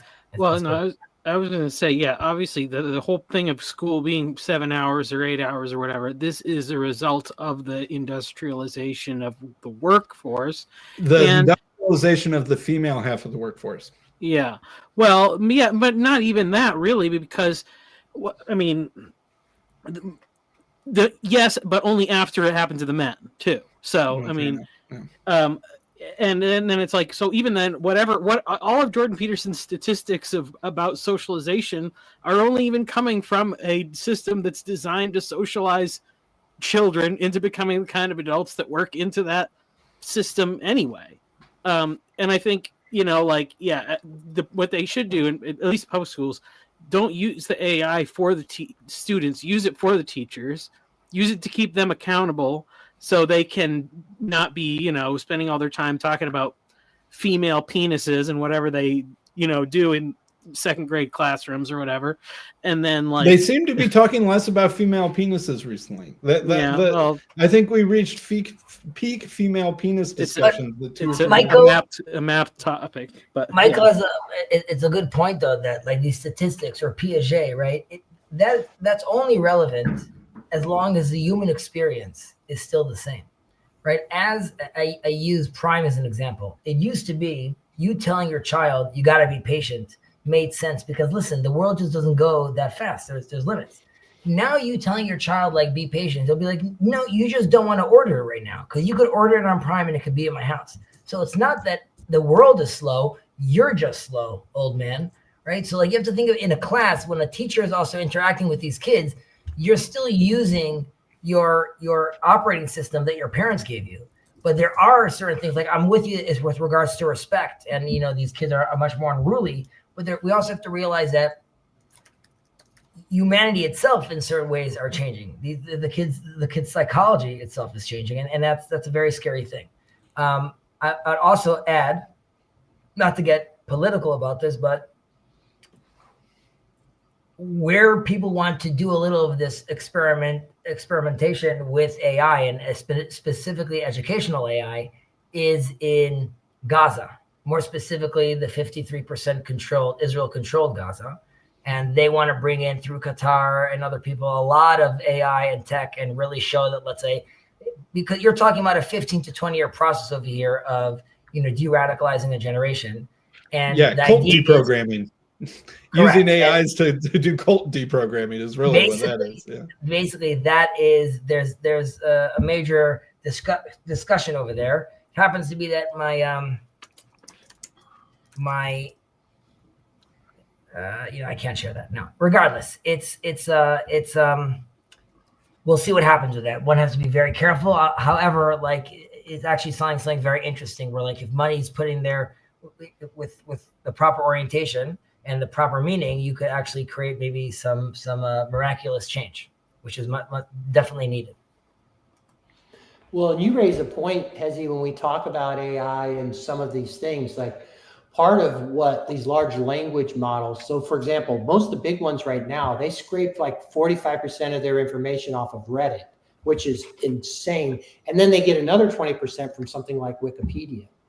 And so if you start thinking about if you're using so part of if you're educating kids or whatever, well, what is it scraping? So one of the things that we're trying to get involved in at more of even an investment level is there's a large group with a former Intel guy at a private school where they're kind of developing their own what it's scraping, because particularly if you're Christian, like there's certain things of like what you're inputting into it. And so when I think about tech and everything else there, and you talk about deprogramming, I mean, how are you using AI and what it's scraping and what are the answers like when kids are engaging in it? What are the lesson plans and realizing the relevance on behalf of the AI? Yeah.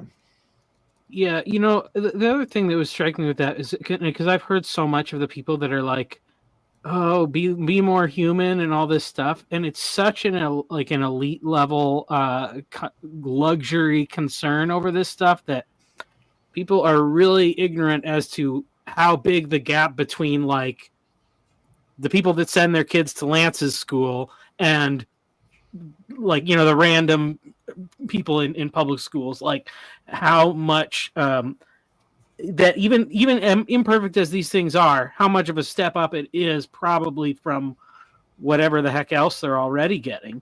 I mean, and I even figured that with the whole like using Chat GPT as your therapist or as something. I mean, like actually, I think this would be really interesting. Maybe somebody should do it on one of these streams, maybe on like Luke's streams, because no one ever understands what anybody else is trying to say. They should just open Chat GPT and just every time somebody's speaking, just put the microphone on so it's going into Chat GPT, and then when things start to get a little hairy, just Chat GPT. What is Jacob trying to say to me right now? Luke would love Chat GPT. But I being his guarantee you, tongue it would be really insightful and helpful.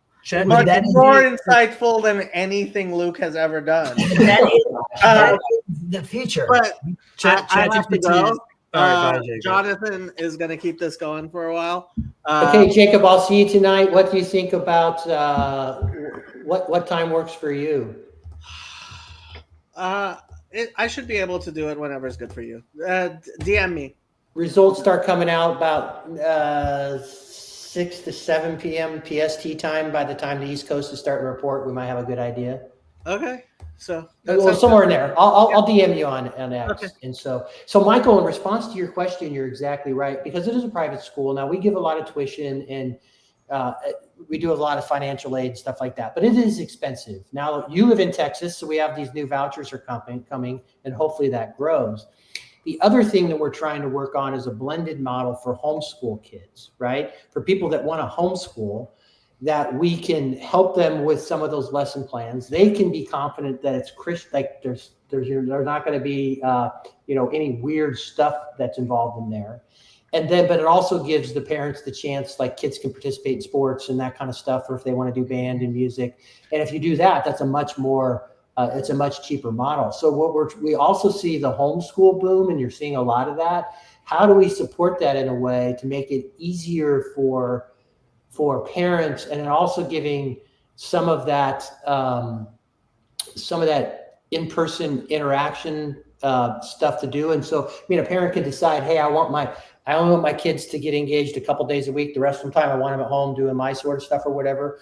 We understand there's a blended model that's starting to happen. And one of the things, we've done a lot of research on it. Like one of the struggles like homeschool parents would have is if you've got like a math whiz on your hands and you're bad at math, like you were an English lit major and you're kind of a smart, but you got a kid who could probably do calculus in 8th grade, like you need help because it's like so how do you, so where you need to fill those gaps, it's like, hey, I'm going to use you for this. I'm good. I've got, Sam could do all the data scientist stuff at home or whatever he's going to do because he's got all that stuff figured out, but whatever your weak spot is. So really trying to rethink education. So anyway, when you guys talk about this, it's stuff we're talking about a lot on our end. I love engaging in it because also you guys, you're getting too old. I guess Michael, by the time it's happening, but I really will be interested in Gen Z because they're going to be the parents. They're going to have the kids that will want to come to potentially our schools. Well, so is it okay if I give my 2 cents in this stance? Yes. So as someone who is homeschooled myself, the way my homeschool was structured was it's a program called the Celis Academy. And basically the way it works is that you can do it on your own pace, where instead of it being you have to do this regiment daily, it's you do however much, and this regiment, it's more like this regiment yearly, really. And I think that's personally a better model for homeschooling because it basically allows kids who have different degrees of abilities to have their own basically the education is suited to them because education will be based on their time performance as opposed to their being. So I personally think having a less rigid time structure would be beneficial, but I'm not. It totally takes into account of that. So then the parent can also decide. Some parents want their kids to like actually, hey, if you can advance through 3rd grade and you're ready for 4th grade and you get through 3rd grade in 6 months and like the 4th grade stuff, like you could either, my kid's good, he meets the state requirements, he's finished this out, the rest of the year we're going to focus on whatever we focus on. Other parents and the kid might say, I want to keep going. It's like, great, you can keep going. And so you don't have to, and this thing is like, you don't have to place kids in grade levels per se, although you want to make sure they're progressing. You just let their talent stack dictate where they excel through. And you might have someone excel through like let's just say English stuff, like they're really into reading. They're like, you're getting them advanced as far as they can go as quick as they can, but they struggle in math, but they're only in third grade, so it's okay if they're only doing third grade math. Like, great, whatever. So you really need to personalize and let kids dictate how fast that they go. And then you do need to try and prompt if kids are falling behind. I mean, that's the point, is like, hey, and then figure out what that is. You need to make sure they're progressing. But I think here's the statistics would say is actually most kids, if you give them the opportunity and the freedom, they accelerate much faster than what we would perceive. Like a young Sam in this model probably would have just absolutely just flew through a whole bunch of stuff. Fifth graders reading Nietzsche. Well, yeah. And this is actually a question I was going to have for Hezi, because correct me if I'm wrong, but didn't you mention, Hezi, on your Discord that you were familiar with the neo-Piagetian Reuven Feuerstein? Yeah. So do you think that Feuerstein's notion of a mediated learner, which to my understanding is the idea that you learn better when you have basically a teacher mediating your learning experience, do you think that would mean that there would be a problem with homeschooling programs which is at the kid's pace because they don't have an adult in their lives as the mediating learner? It depends on the individual, but generally speaking, I think it shows better results. But being homeschooled doesn't necessarily mean there isn't a mediated learner over there. You're talking about one experience where, like, it's a child in front of a computer, but there could be homeschooling programs that do offer teachers that come by and offer that, and like Lance was explaining, that could be some sort of hybrid where there's some mediated learning, and then some of that mediated learning is happening through avatars on a screen. And again, the second you could have, I'm taking us for a moment back to the technological discussion, and let's do this exercise and go 10, 20 years into the future, because we're right now talking about this novel technology, right? Of, let's say, we could use these AIs as teachers, but we might even being short-sighted because, the second, and this goes back to the Luke translator, the second you could have AI integrated with you, if that's possible, even if it's from the point of having either normal looking glasses or contacts that are on, right? You are then actually, having an AI that's interacting. My AI is interacting with Luke's AI. So he's speaking his gobbledygook, so to speak, but it's being translated to me already through that. And that's allowing for a whole different level of communication. But you then have to start, and maybe I'm being a little too doom and gloom, but with CRISPR technology and things of that nature, you could start playing with IQs and things like that. And that's a whole nother way of tackling, education. If you are doing things of that nature already, then, all this conversation we're having is sort of less relevant once I'm offering, children at, 140, 150 IQs tweaked to specific capabilities. It's, very, very scary.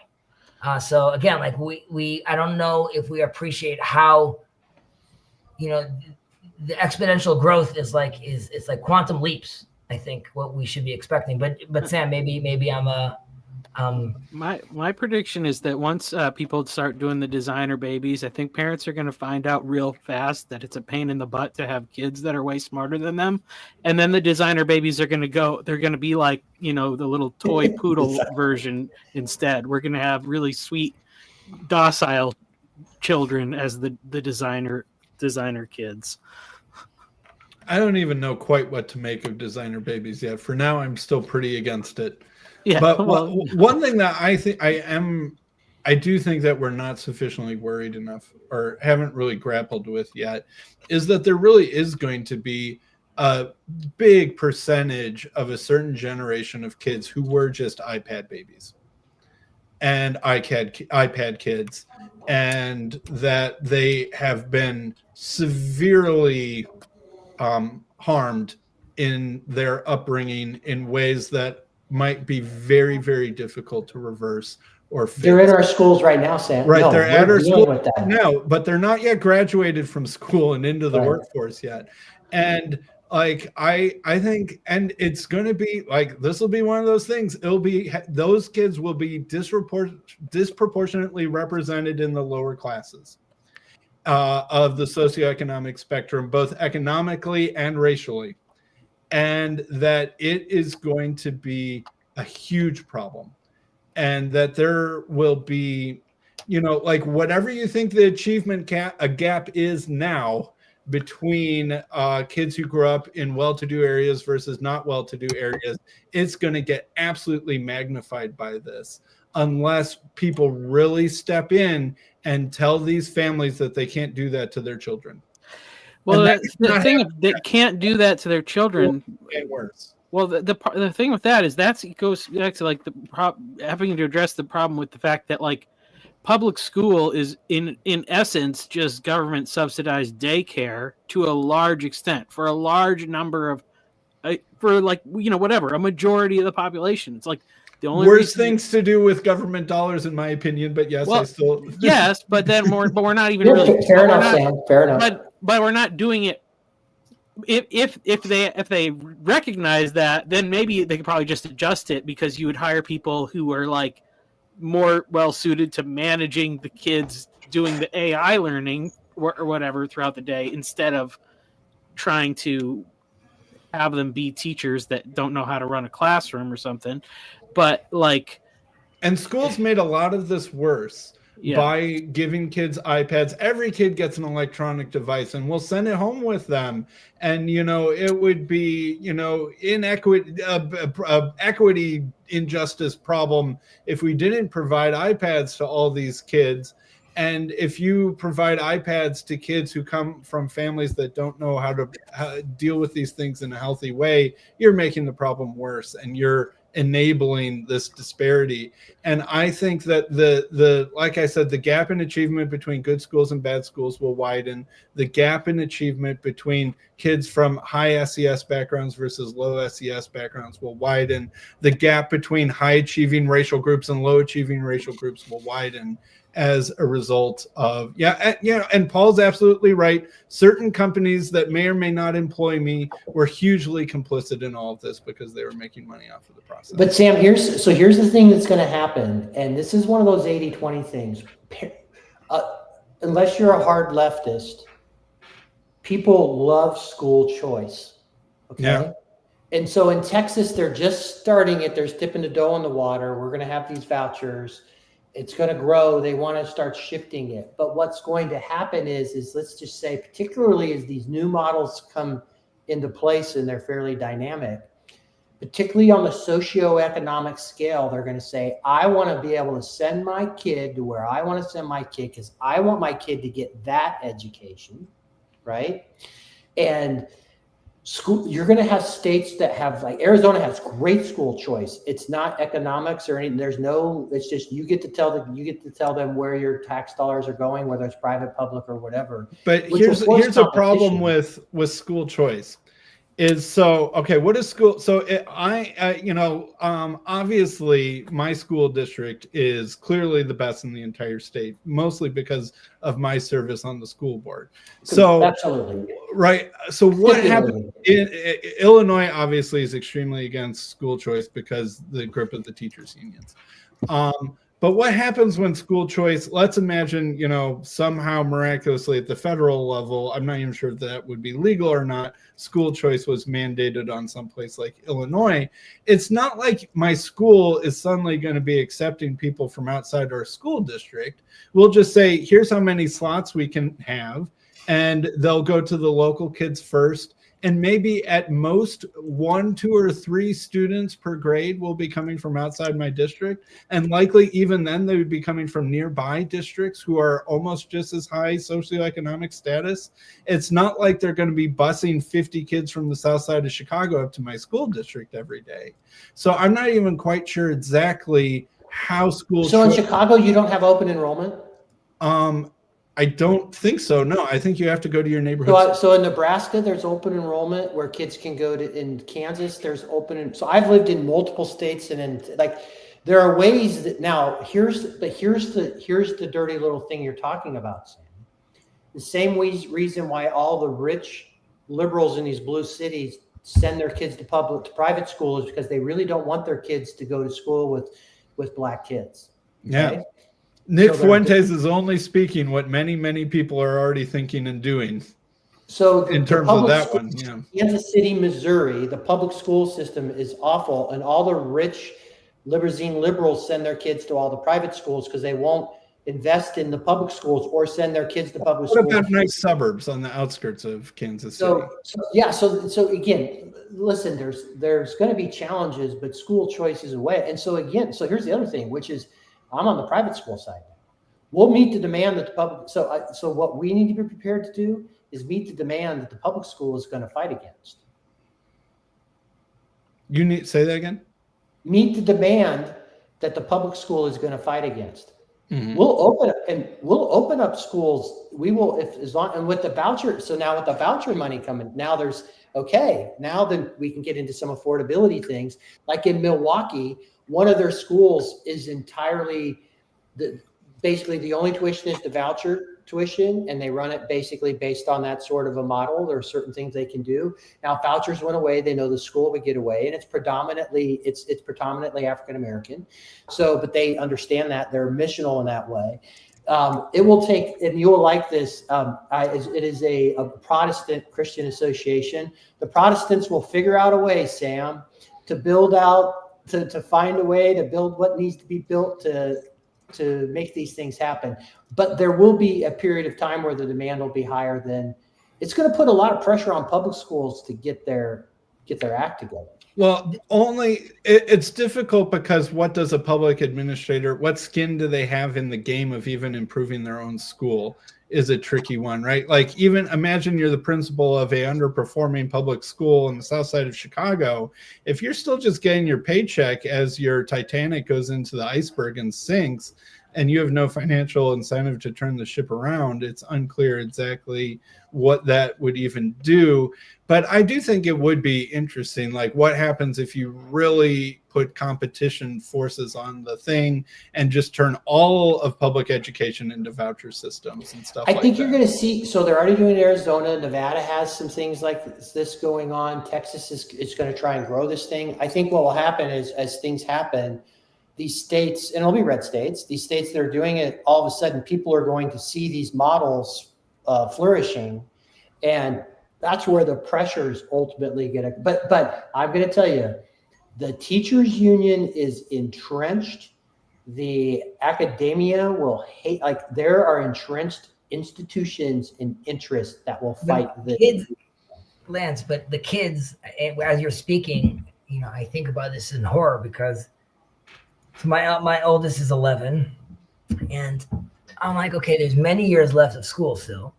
And everyone's just, we're going to test this. We're going to look at this. Maybe we'll do it. Like you have to wonder the model that he's participating in now, is it going to be relevant in 5 years from now? And if it's not, then how intense should a parent be about homework? If what am I doing right now? I'm pushing you for one lane, which may not be relevant in a few years. Should the time be focused more on building X relationship rather than don't worry about the math? You'll figure that out later, or don't I think you as a parent. So listen, Sam's public school education served him well. And he is, other than one theological downfall, he has seemed to be an upstanding, I'm joking, Sam. I know. So someone like yourself, first off, you're raising your kids up in the Lord, first and foremost, right? Yeah. So that's the most important thing you're doing. Also, you're loving your kids. You can talk to them about things. I mean, for someone like you, focusing on them being a real human being more than worrying about that they're the experts on how to interact with AI and everything else, you're doing all that. So I wouldn't really even worry about it. If I were your kids, I wouldn't worry about it that much. it's going to take some time even for us. So here's the things we've thought about. So Sam, so this is where the brass tacks hits. These new models mean the way schools are built are outdated, where they build all these little classrooms. In that model, you need more bigger spaces, right? You need to almost reconfigure things. Now think about all the public schools are out there, and they're building big fancy public schools at a lot of places. It's incredible the sort of stuff they have. And we're working on a referendum for a new one right now. Yeah, so for parents that are here right now, we already have it, which was, Christian, you mentioned like iPhones came out in 2007. So my kids were still in elementary school. First off, they didn't get smartphones really early, but go back to 2007. They still weren't as cool and have as much stuff on them back then than they were now. 5G in 2015. My son still played outside. My son still played outside. 5G in 2015, internet in the cars, browsers got better, apps, YouTube, like we're like 10 years into what we have right now. I've got to go, but I want to tell a story about everything you're talking about. I live in one of those red states that offers the vouchers. It took, so COVID, my son was in preschool. My older daughter's 12 and then 15. They both went to a private Christian Montessori school for one preschool through kindergarten, one preschool through third grade, then transitioned into our local public school. My son got 1 year preschool in the middle of COVID. And it was crazy. The behavior stuff was completely different. It was at a different school. Then he transfers into public school in, little red, small town Arkansas. Like public school is a mess. His kindergarten class was nuts compared to what my daughters received. He didn't learn anything. He's like HSP, highly sensitive person. So he just like zone out for like 3/4 of the year. Wasn't able to catch up the next 2 years.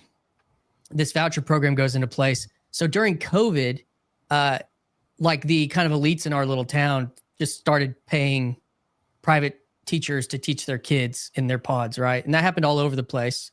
But, like my 7th grade English teacher is teaching the mayor's kid because she's old school. Like she was, they were, the first class I made a C in was her English class. So like, I watched that take place. And so now my son's suffering through his education experience in our it's the biggest public school. It's the most diverse public school. He's exposed to all the diversity in our little town at this public school. 10 out of the 20 kids in his class, English isn't their first language. And there's like, he's good and behaved, but he's not learning anything. And the teacher's overwhelmed. So this voucher program goes into place by Huckabee Sanders, and teachers just start quitting the public school system and opening public school pods. So we just put him into a home school of 20 kids that's K through 6th grade with 20 kids, 2 rooms, a playground, and like one of the burnout public school teacher. She had her master's degree and was over special ed. Was just like, I just want to go teach. They have to take like one thing a year to like get the funding, one test benchmark thing a year, like I did back in the day. And now he loves school. And he goes to the local homeschool co-op for music, the little Christian homeschool co-op once a week, goes to a music class, PE class. They were going to do a karate class, which was like our biggest seller to him was Taekwondo. and then they do a little chapel and craft or whatever art. And I think that this is going to these alternative systems are going to be just like, I went to a little county school that developed, it was put together. I went to this history of the little town I was raised in. 10 of these little one house schools came together to make the school that I went to through most of my elementary and high school. I think that's going to continue to happen is these small schools are going to prop up in these states that allow for it. And they're going to get better education. Like the elites in our little town were the ones sending, hey, you can sign up for these vouchers. And you're the first to that's the way that works. And then like my kid's he loves school and he's made friends and he's not anxious to go to school anymore.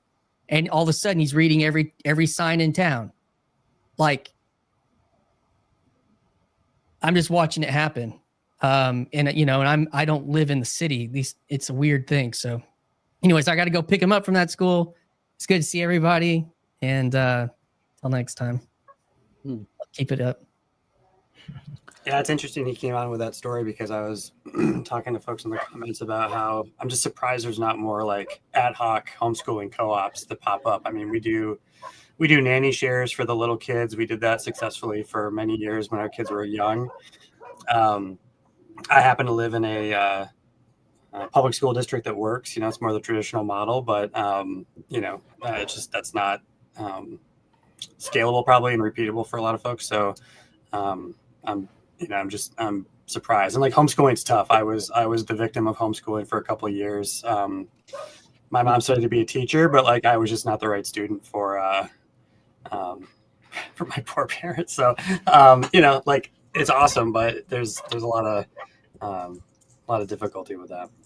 I was in a PTA meeting last week, and I left very disheartened. And if it wasn't for only one more year in school, I would switch my oldest son out. My two other children are in different institutions, which I'm happier with.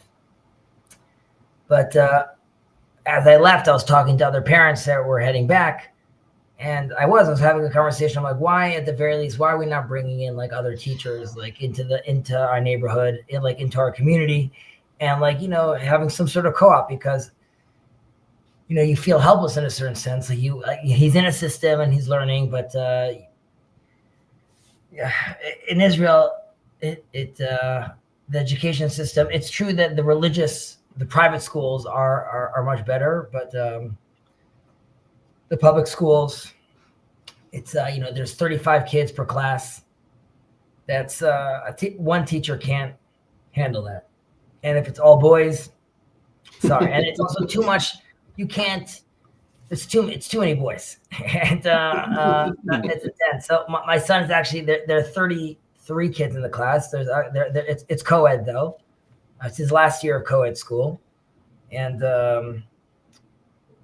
he was telling me today a story about like there's just like the nonsense that happens in schools like these, and he was like sort of complaining about the teacher, but I also felt for the teacher, being like, this situation is like way above her pay grade. She's getting paid nothing. She's like, I don't need this kind of situation. And I don't know. As I'm listening to this conversation, it makes me feel like a little anxious. I try to take an advance of the future. Like I know my son's gonna be okay, like you said, Lance. Like I know he's gonna be okay. But there's something about still, like while you're living in it, that's obviously like very, very difficult when. And as the Christian was describing, like, that there's a potential over there, and you could see that, like, if he was in a different environment, or if he was in a smaller class, or if they're allowing him to move ahead in his other subjects, like I could be looking at a different son. And there's like sort of a compromise you make where you have to be conscious about it. Like, I moved to this new neighborhood. I took a hit in the level of education in the suburbs right now. There's many pros, right? In the neighborhood he's in right now, he's very safe. He's running around with his friends on a bike, getting lost in the forest, and like that's all fantastic. But and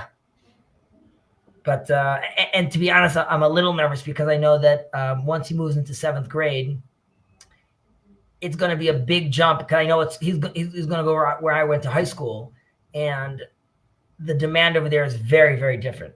And from 1st to 6th grade, where I was learning was sort of prepping me for that type of institution. And my son's not getting that type of prep. It happens to be my neighbor is my brother, and his son actually is in that institution. They're a year apart. And I was reading my nephew's notebook, and like I looked at it. It was hard for me because I recognized it from like when I went to school, like the level of intensity, and like I so don't want that for my son. And on the other hand, I was looking at my son. I'm like, but am I handicapping him? Because like his cousin over here, when he goes into high school, his level of preparedness is going to be, again, somewhere else completely. And I'm trying to relax myself as we're speaking. Like I know I'm taking it for the future, but it's a lot. And I want to tell myself that like, no, but I don't need him to learn like these tractates by heart. Like he's going to smile. He's going to be happy. He's going to, all those good things. But I also love that I know those tractates by heart. And yeah, it's tough. It's like the kids who like say they never regret that they were forced to do piano lessons growing up. It's like, Yeah, exactly. And then the kids are like, oh, I wish my parents had made me do that thing, and you don't find that out until it's too late. Yeah, but I'm remembering myself as a 21-year-old in my yeshiva, in my seminary, my school after high school, where I was there for like 6 years learning. And I felt I needed to finish the Talmud like in 2 years. And that meant I needed to do like this 7-page everyday schedule. And I found myself in the study hall at like 3 a.m., like bawling because like I was sick the day before. That means I need to do 14 right now. And I was like, what the hell am I doing? Like, this is just like insanity over here. So it's a really like there's a love and hate relationship, like exactly like you said, Jonathan. Like I hear my parents sort of saying like me needing to do these things and me like being very resistant to it. And and by no means am I a lax dad, but I am allowing my sons to grow up and my daughter in it's a lot less intense, I guess, on that end. And because you mentioned like in the Lord, like raising him that way. So that is the conversation, and there's Bible and there's prophets and all that conversation is there. But it's the frequency is very different. And it's a conscious risk that I guess I'm taking. I'm a true believer that Jacob's not here, so it's just channel, and he's against Zionism, all those good stuff. But I'm a big believer that I'm part of an experience. I'm part of a generation of the nation of Israel that is coming back and is renewing himself in its nation, and all those hurdles that are involved with it. And because of that, I'm allowing myself sort of to loosen the exoskeleton of exile in a certain sense, which also means maybe there's a bigger dependence on the land right now. If the geometry of the Jewish people is like land, people, and God, my focus a little more is like there's going to be the land experience that he's getting over here and living in the land and part of that. And maybe it could be a little less tractates, a little less knowing what Maimonides said exactly. But I don't know. That's like that's another part of me feels like that. I know I'm not giving that up, but am I? Is that fair for my son? I think that makes sense. And if I may, this kind of reminds me of a quote by Franz Rosenzweig, which goes, do not say, I do not observe a mitzvah. Say, I do not observe a mitzvah today, but prepare to always be willing to observe it tomorrow. Does that make sense? So it's not necessarily, so you might not have as much emphasis on someone's religious education today, but if you're inculcating the values, hopefully your children will still know that what's the ideal. Yeah, so thank you for just elaborating on that. That makes more sense. And yes, it's just I definitely am stressing a religious education. However, I'm not. It is not done how it was traditionally done, while still trying to stay within an orthodox frame. So it's difficult. Yeah, I mean that's like. So I just had that conversation came out with my father on PVK's channel, and I enjoyed that, Michael. Yeah, and it's funny. My listening, the thing that I was like not picking up on is that he kind of went through a lot of the same anxieties about like finding work and stuff like that for providing that I've kind of struggled with, and at some point it's funny because he got on such a different path from like his older brothers. His older brothers were so successful, both of them super wealthy and super successful in everything. But then like when I look at the difference between them and their kids and my dad and me, it's like there was a turn there where the public education system and the college system that my uncles went to, peak baby boomers, like it took them to the top, it took them to success, and then somewhere in the mix there, when it came to the next generation, the choice to just say, just do, I want my kids to have the same thing I did. There was a change there in the quality of the thing, and it did not produce the same results in the lives of my cousins they got indoctrination. They didn't get education, really. You know, all of them are, you know, in crazy land, and they all have like, well, half of them have PhDs, but like, you know, and so it's like, it's tough because it's like, well, I don't know how to figure out like, so I was like resentful of my dad a little bit for a while there, because I was like, I felt deprived of, like, he didn't put me in this path of like, this is what you're supposed to do. But, you know, that path wasn't open. And if I had gone along just with all the conventional wisdom, I wouldn't have turned out as well. So now I'm still in that struggle with my family a little bit. But I think that in some ways, like, and this is even to go back with the thing of like the value of Trump being like the guy that's like burn it down and all that. Like, some stuff gets messed up when you burn it down, but people will find ways to take care of themselves and their family. Like, you know, what Christian was talking about, what's going on with his school. I mean, I think there's a lot more moving pieces. Like, you know, that's the thing. It's like my wife and I would love to be able to homeschool. This we were doing it some, or stop. We took a year off this year. We're kind of in a transition with her job and my job, and or, you know, maybe my job, trying to figure stuff out. So it's like, you know, but like, I don't know. There's something good about that thing of like having that tradition that's like, you can send your kids and, you know, like, this is the way we've always done it. But as soon as it goes bad, you know, you don't know when it's going to go bad. And so it's like, but at least if you know, like, it's already gone bad, then you know, well, we're better off not being in it anymore. So it's always risky to figure that out. But yeah, and I was just, when you were talking, Hezzy, the thing I was thinking about is, like, you know your son, right? And you know is,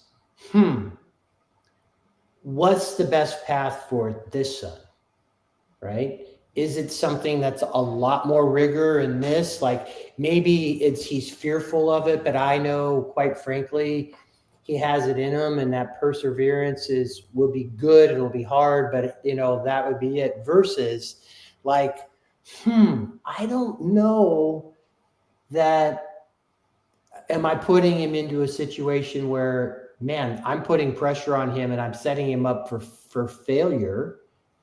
And, you know, as you would step back with that, which is, you know, because my kids have all been so different. You know, I was very different than my sisters. And I still say my oldest sister is one of the most loving, sweetest. She was a kindergarten teacher, and that was perfect for her because she loves kids. All kids, her heart is there. She was fun, and so she was amazing and everything else. But it's like she struggled with school, and she struggles with pressure situations. I thrive in the fire, man. Put more pressure on me, and that's just who and you can coach me hard. You can you can throw me in the deep end, and yeah, I'll be stressed like anybody else, but that tends to be something that I just take to, you know, like extremely well. I have one son I can do that with, another one, maybe not so much. So I just really think, as you just think about your son and that next path, which is like, okay, for him, because there are lots of ways for him to be a faithful Orthodox man. And there are different paths to that, right? That's you're touching on a deep teaching that we learn. Our sages teach us from the story of Jacob and Esau. And the sages ask, like, how does Jacob have two sons that are completely different? And the answers the rabbis say is that he educated them both the same way. And he didn't realize that Esau had a different temperament. And the term we learned from it is, they say, I'm loose translation from Hebrew, but it's teach the child according to his path, basically. Mm-hmm. And yes, that's something that's, you know, you're very correct. And all my children have very different temperaments. Happens even that my oldest child and I have many similarities, and that has its own dynamic, right? Which is one has to be very careful to, you know, he's literally a creation of mine. Mm-hmm. And one has to be very careful not to, see himself. I mean, there's a part which is beautiful, right? And there's a part which is like, you don't want to, I think now sometimes, like, he's 11 years old. I have vivid memories from being 11 years old. I'm like, he's probably going to put that experience, like, he's probably going to discuss this experience with the psychologist in a few years from now. So remember and you have to be very mindful, because you see, and obviously, as with older children, there's a personality, a real person growing over here. And you could very easily be like, I had that and I don't want him to go through that. But then again, he's not me. And it's tough. You have to, and obviously if one can, appointed processing with one's wife, checking themselves and making sure, that it's very important to have that, to have also your wife sort of has many times this intuitive understanding also of your children. So I thank you for mentioning that. And yes, you're very correct. And I try to be sensitive to that. As a human, I fail sometimes. It's good. It's good to also discuss these things. Obviously, I think there's a lot of fathers out there that are, very, very lost. It's a very big responsibility, obviously, having children. And to be honest, it's something that to be very open, it's something that I always contemplating. I have 3 beautiful children, thank God, and I'm very blessed. But in another sense, like, there was Chazi, and then there is Chazi gets married, and then there's Chazi has 3 children, and those are like, while yes, it makes me a more complete person, there's also bifurcations of you as an individual. And one that I wondered to myself, and I'm like, okay, there's how I interact with the kids right now. Another child in the mix, right? Like, what does that do? Does that make more stressed? And does that mean other kids, quote unquote, suffer because of that? And there's, these are not unique contemplations for me, but one has to be, take these things very, very seriously. It's a huge responsibility. It's by far the greatest blessing. But when we see a generation of kids growing up, and like you said, the iPad kids, the iPad generations, when I see things like what happened in the campuses in Colombia and across the states, like with the last year with the protests and things like that, your minds could be molded and could be shaped very quickly. And it's a scary world that we live out there. So there's a lot to take into account when having children. Again, I don't want to sound pessimistic. It's the most amazing thing in the world, truly. I feel a failing in a certain sense, where, like, I wish I was even more balanced, where, like, I could handle another blessing like that, or take on another responsibility like that. But then I get to a point where I feel, is that something I can handle? And I would never want to risk that for a child. I don't want him to have something like a more nervous dad or a more. But again, maybe these are concerns shared by many. So. Mm-hmm. Well, you were further ahead in terms of your wisdom. The funny thing is that having kids young is great, because you have the energy and you figure it out along the way. And thank God that love covers a multitude of sins and all that good stuff, whatever. As I look back, I just had some blind luck in that where my kids were at, the transition to technology, they still were out doing things more than getting sucked into that. So they had much more of that. But you can't do it. I wish I could go back with 55-year-old wisdom, Lance, to when I first had my kids, because, oh my gosh, would I be a much better dad. Like, there's so many things that I look back and I'm like, gosh, darn it, And, but, again, the wonderful thing is we have a loving God who loves them more than us and pursues them and directs them and can, surpass. And, I think the best thing for me has happened is I was always very honest with my boys. I talked to them a lot like they could handle things. Like I just didn't goo goo gaga them all the way till they were in 4th or 3rd grade and all this other stuff. I kind of told them what was going on. So I think they saw that I was doing the best I could do. And then I really admit I shared a lot of my mistakes and why I made this mistake. And, oh my gosh, whether it impacted them or not, like I really just shared that with them just so, and then say, okay, this is how I'm trying to attack it. Like, oh, I did this, but now I'm doing this. Part of that was recovery. Like, hey, I go to these meetings, and this is why I go to these meetings, and this is why I'm doing all this stuff. All those sorts of things. But that's such a gift. That's a gift. Like that was one of the things I shared with my talk with my dad is that he was very transparent about his shortcomings, and like I think that that's such a strong temptation to try to present yourself as an expert to your children and stuff, and like, but they see through that like so quick, and if you double down on it, they view it as hypocrisy, and so it's like you just gotta be honest and repent of your own sins, and not but the good thing is that you can do that. Like you can't be perfect, but you can be perfect in your confession and in your honesty with your kids. Yeah. All right. Well, hey, this was a wild detour. Just a slow day. I need to get out of here, but we'll close it up. I know Go ahead. I was just gonna say I know we got to get going, but before we end, I have 2 questions for Hezi, if that's okay. So the first question I have is, do you know when we're gonna do prayer study again?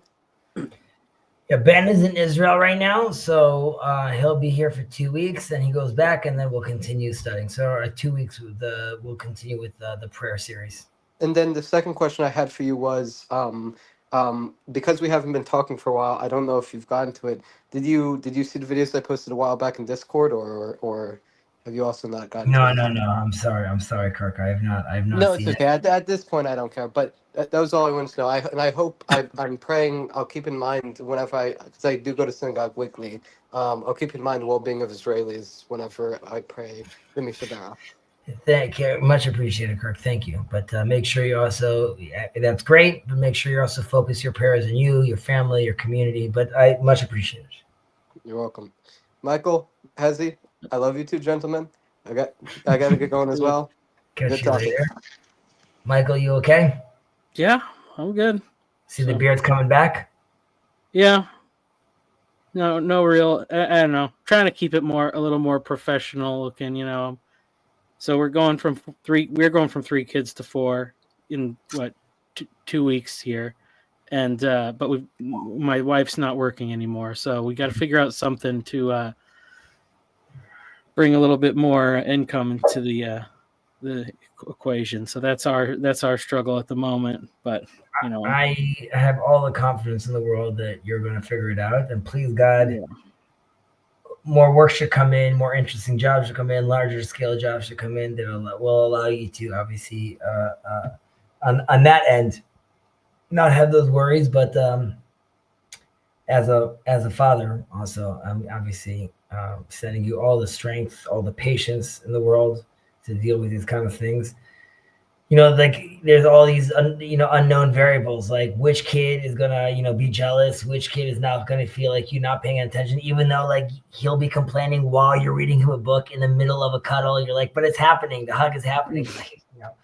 So man, it's tough, and it's always, and this is like sort of like this is a problem with me. I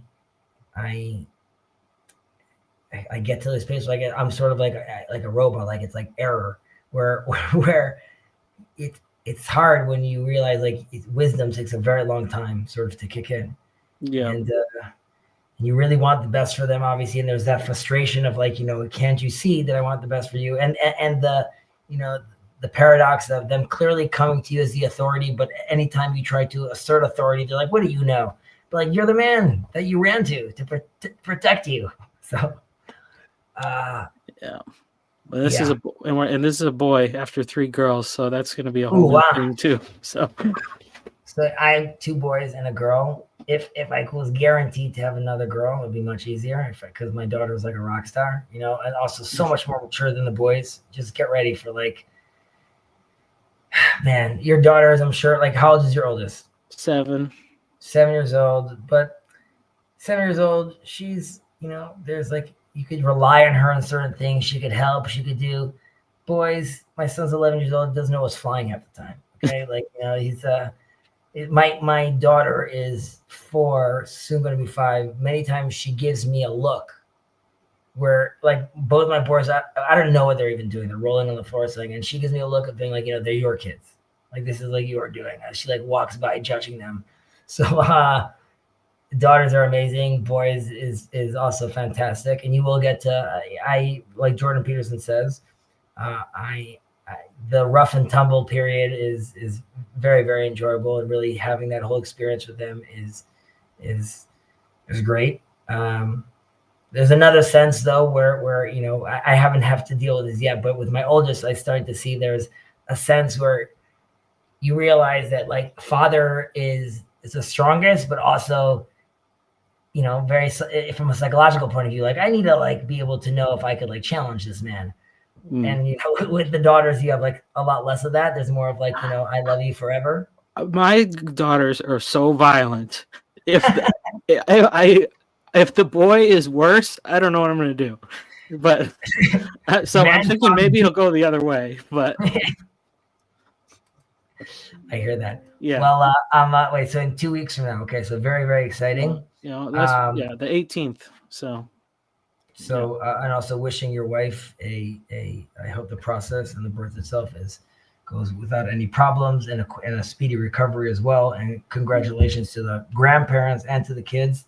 Thank you. Very, very, very fun. And if there's something that you feel like you guys are missing or needing from for the baby or things like that, do not hesitate to reach out. I appreciate it. Take care, all. All right. See you.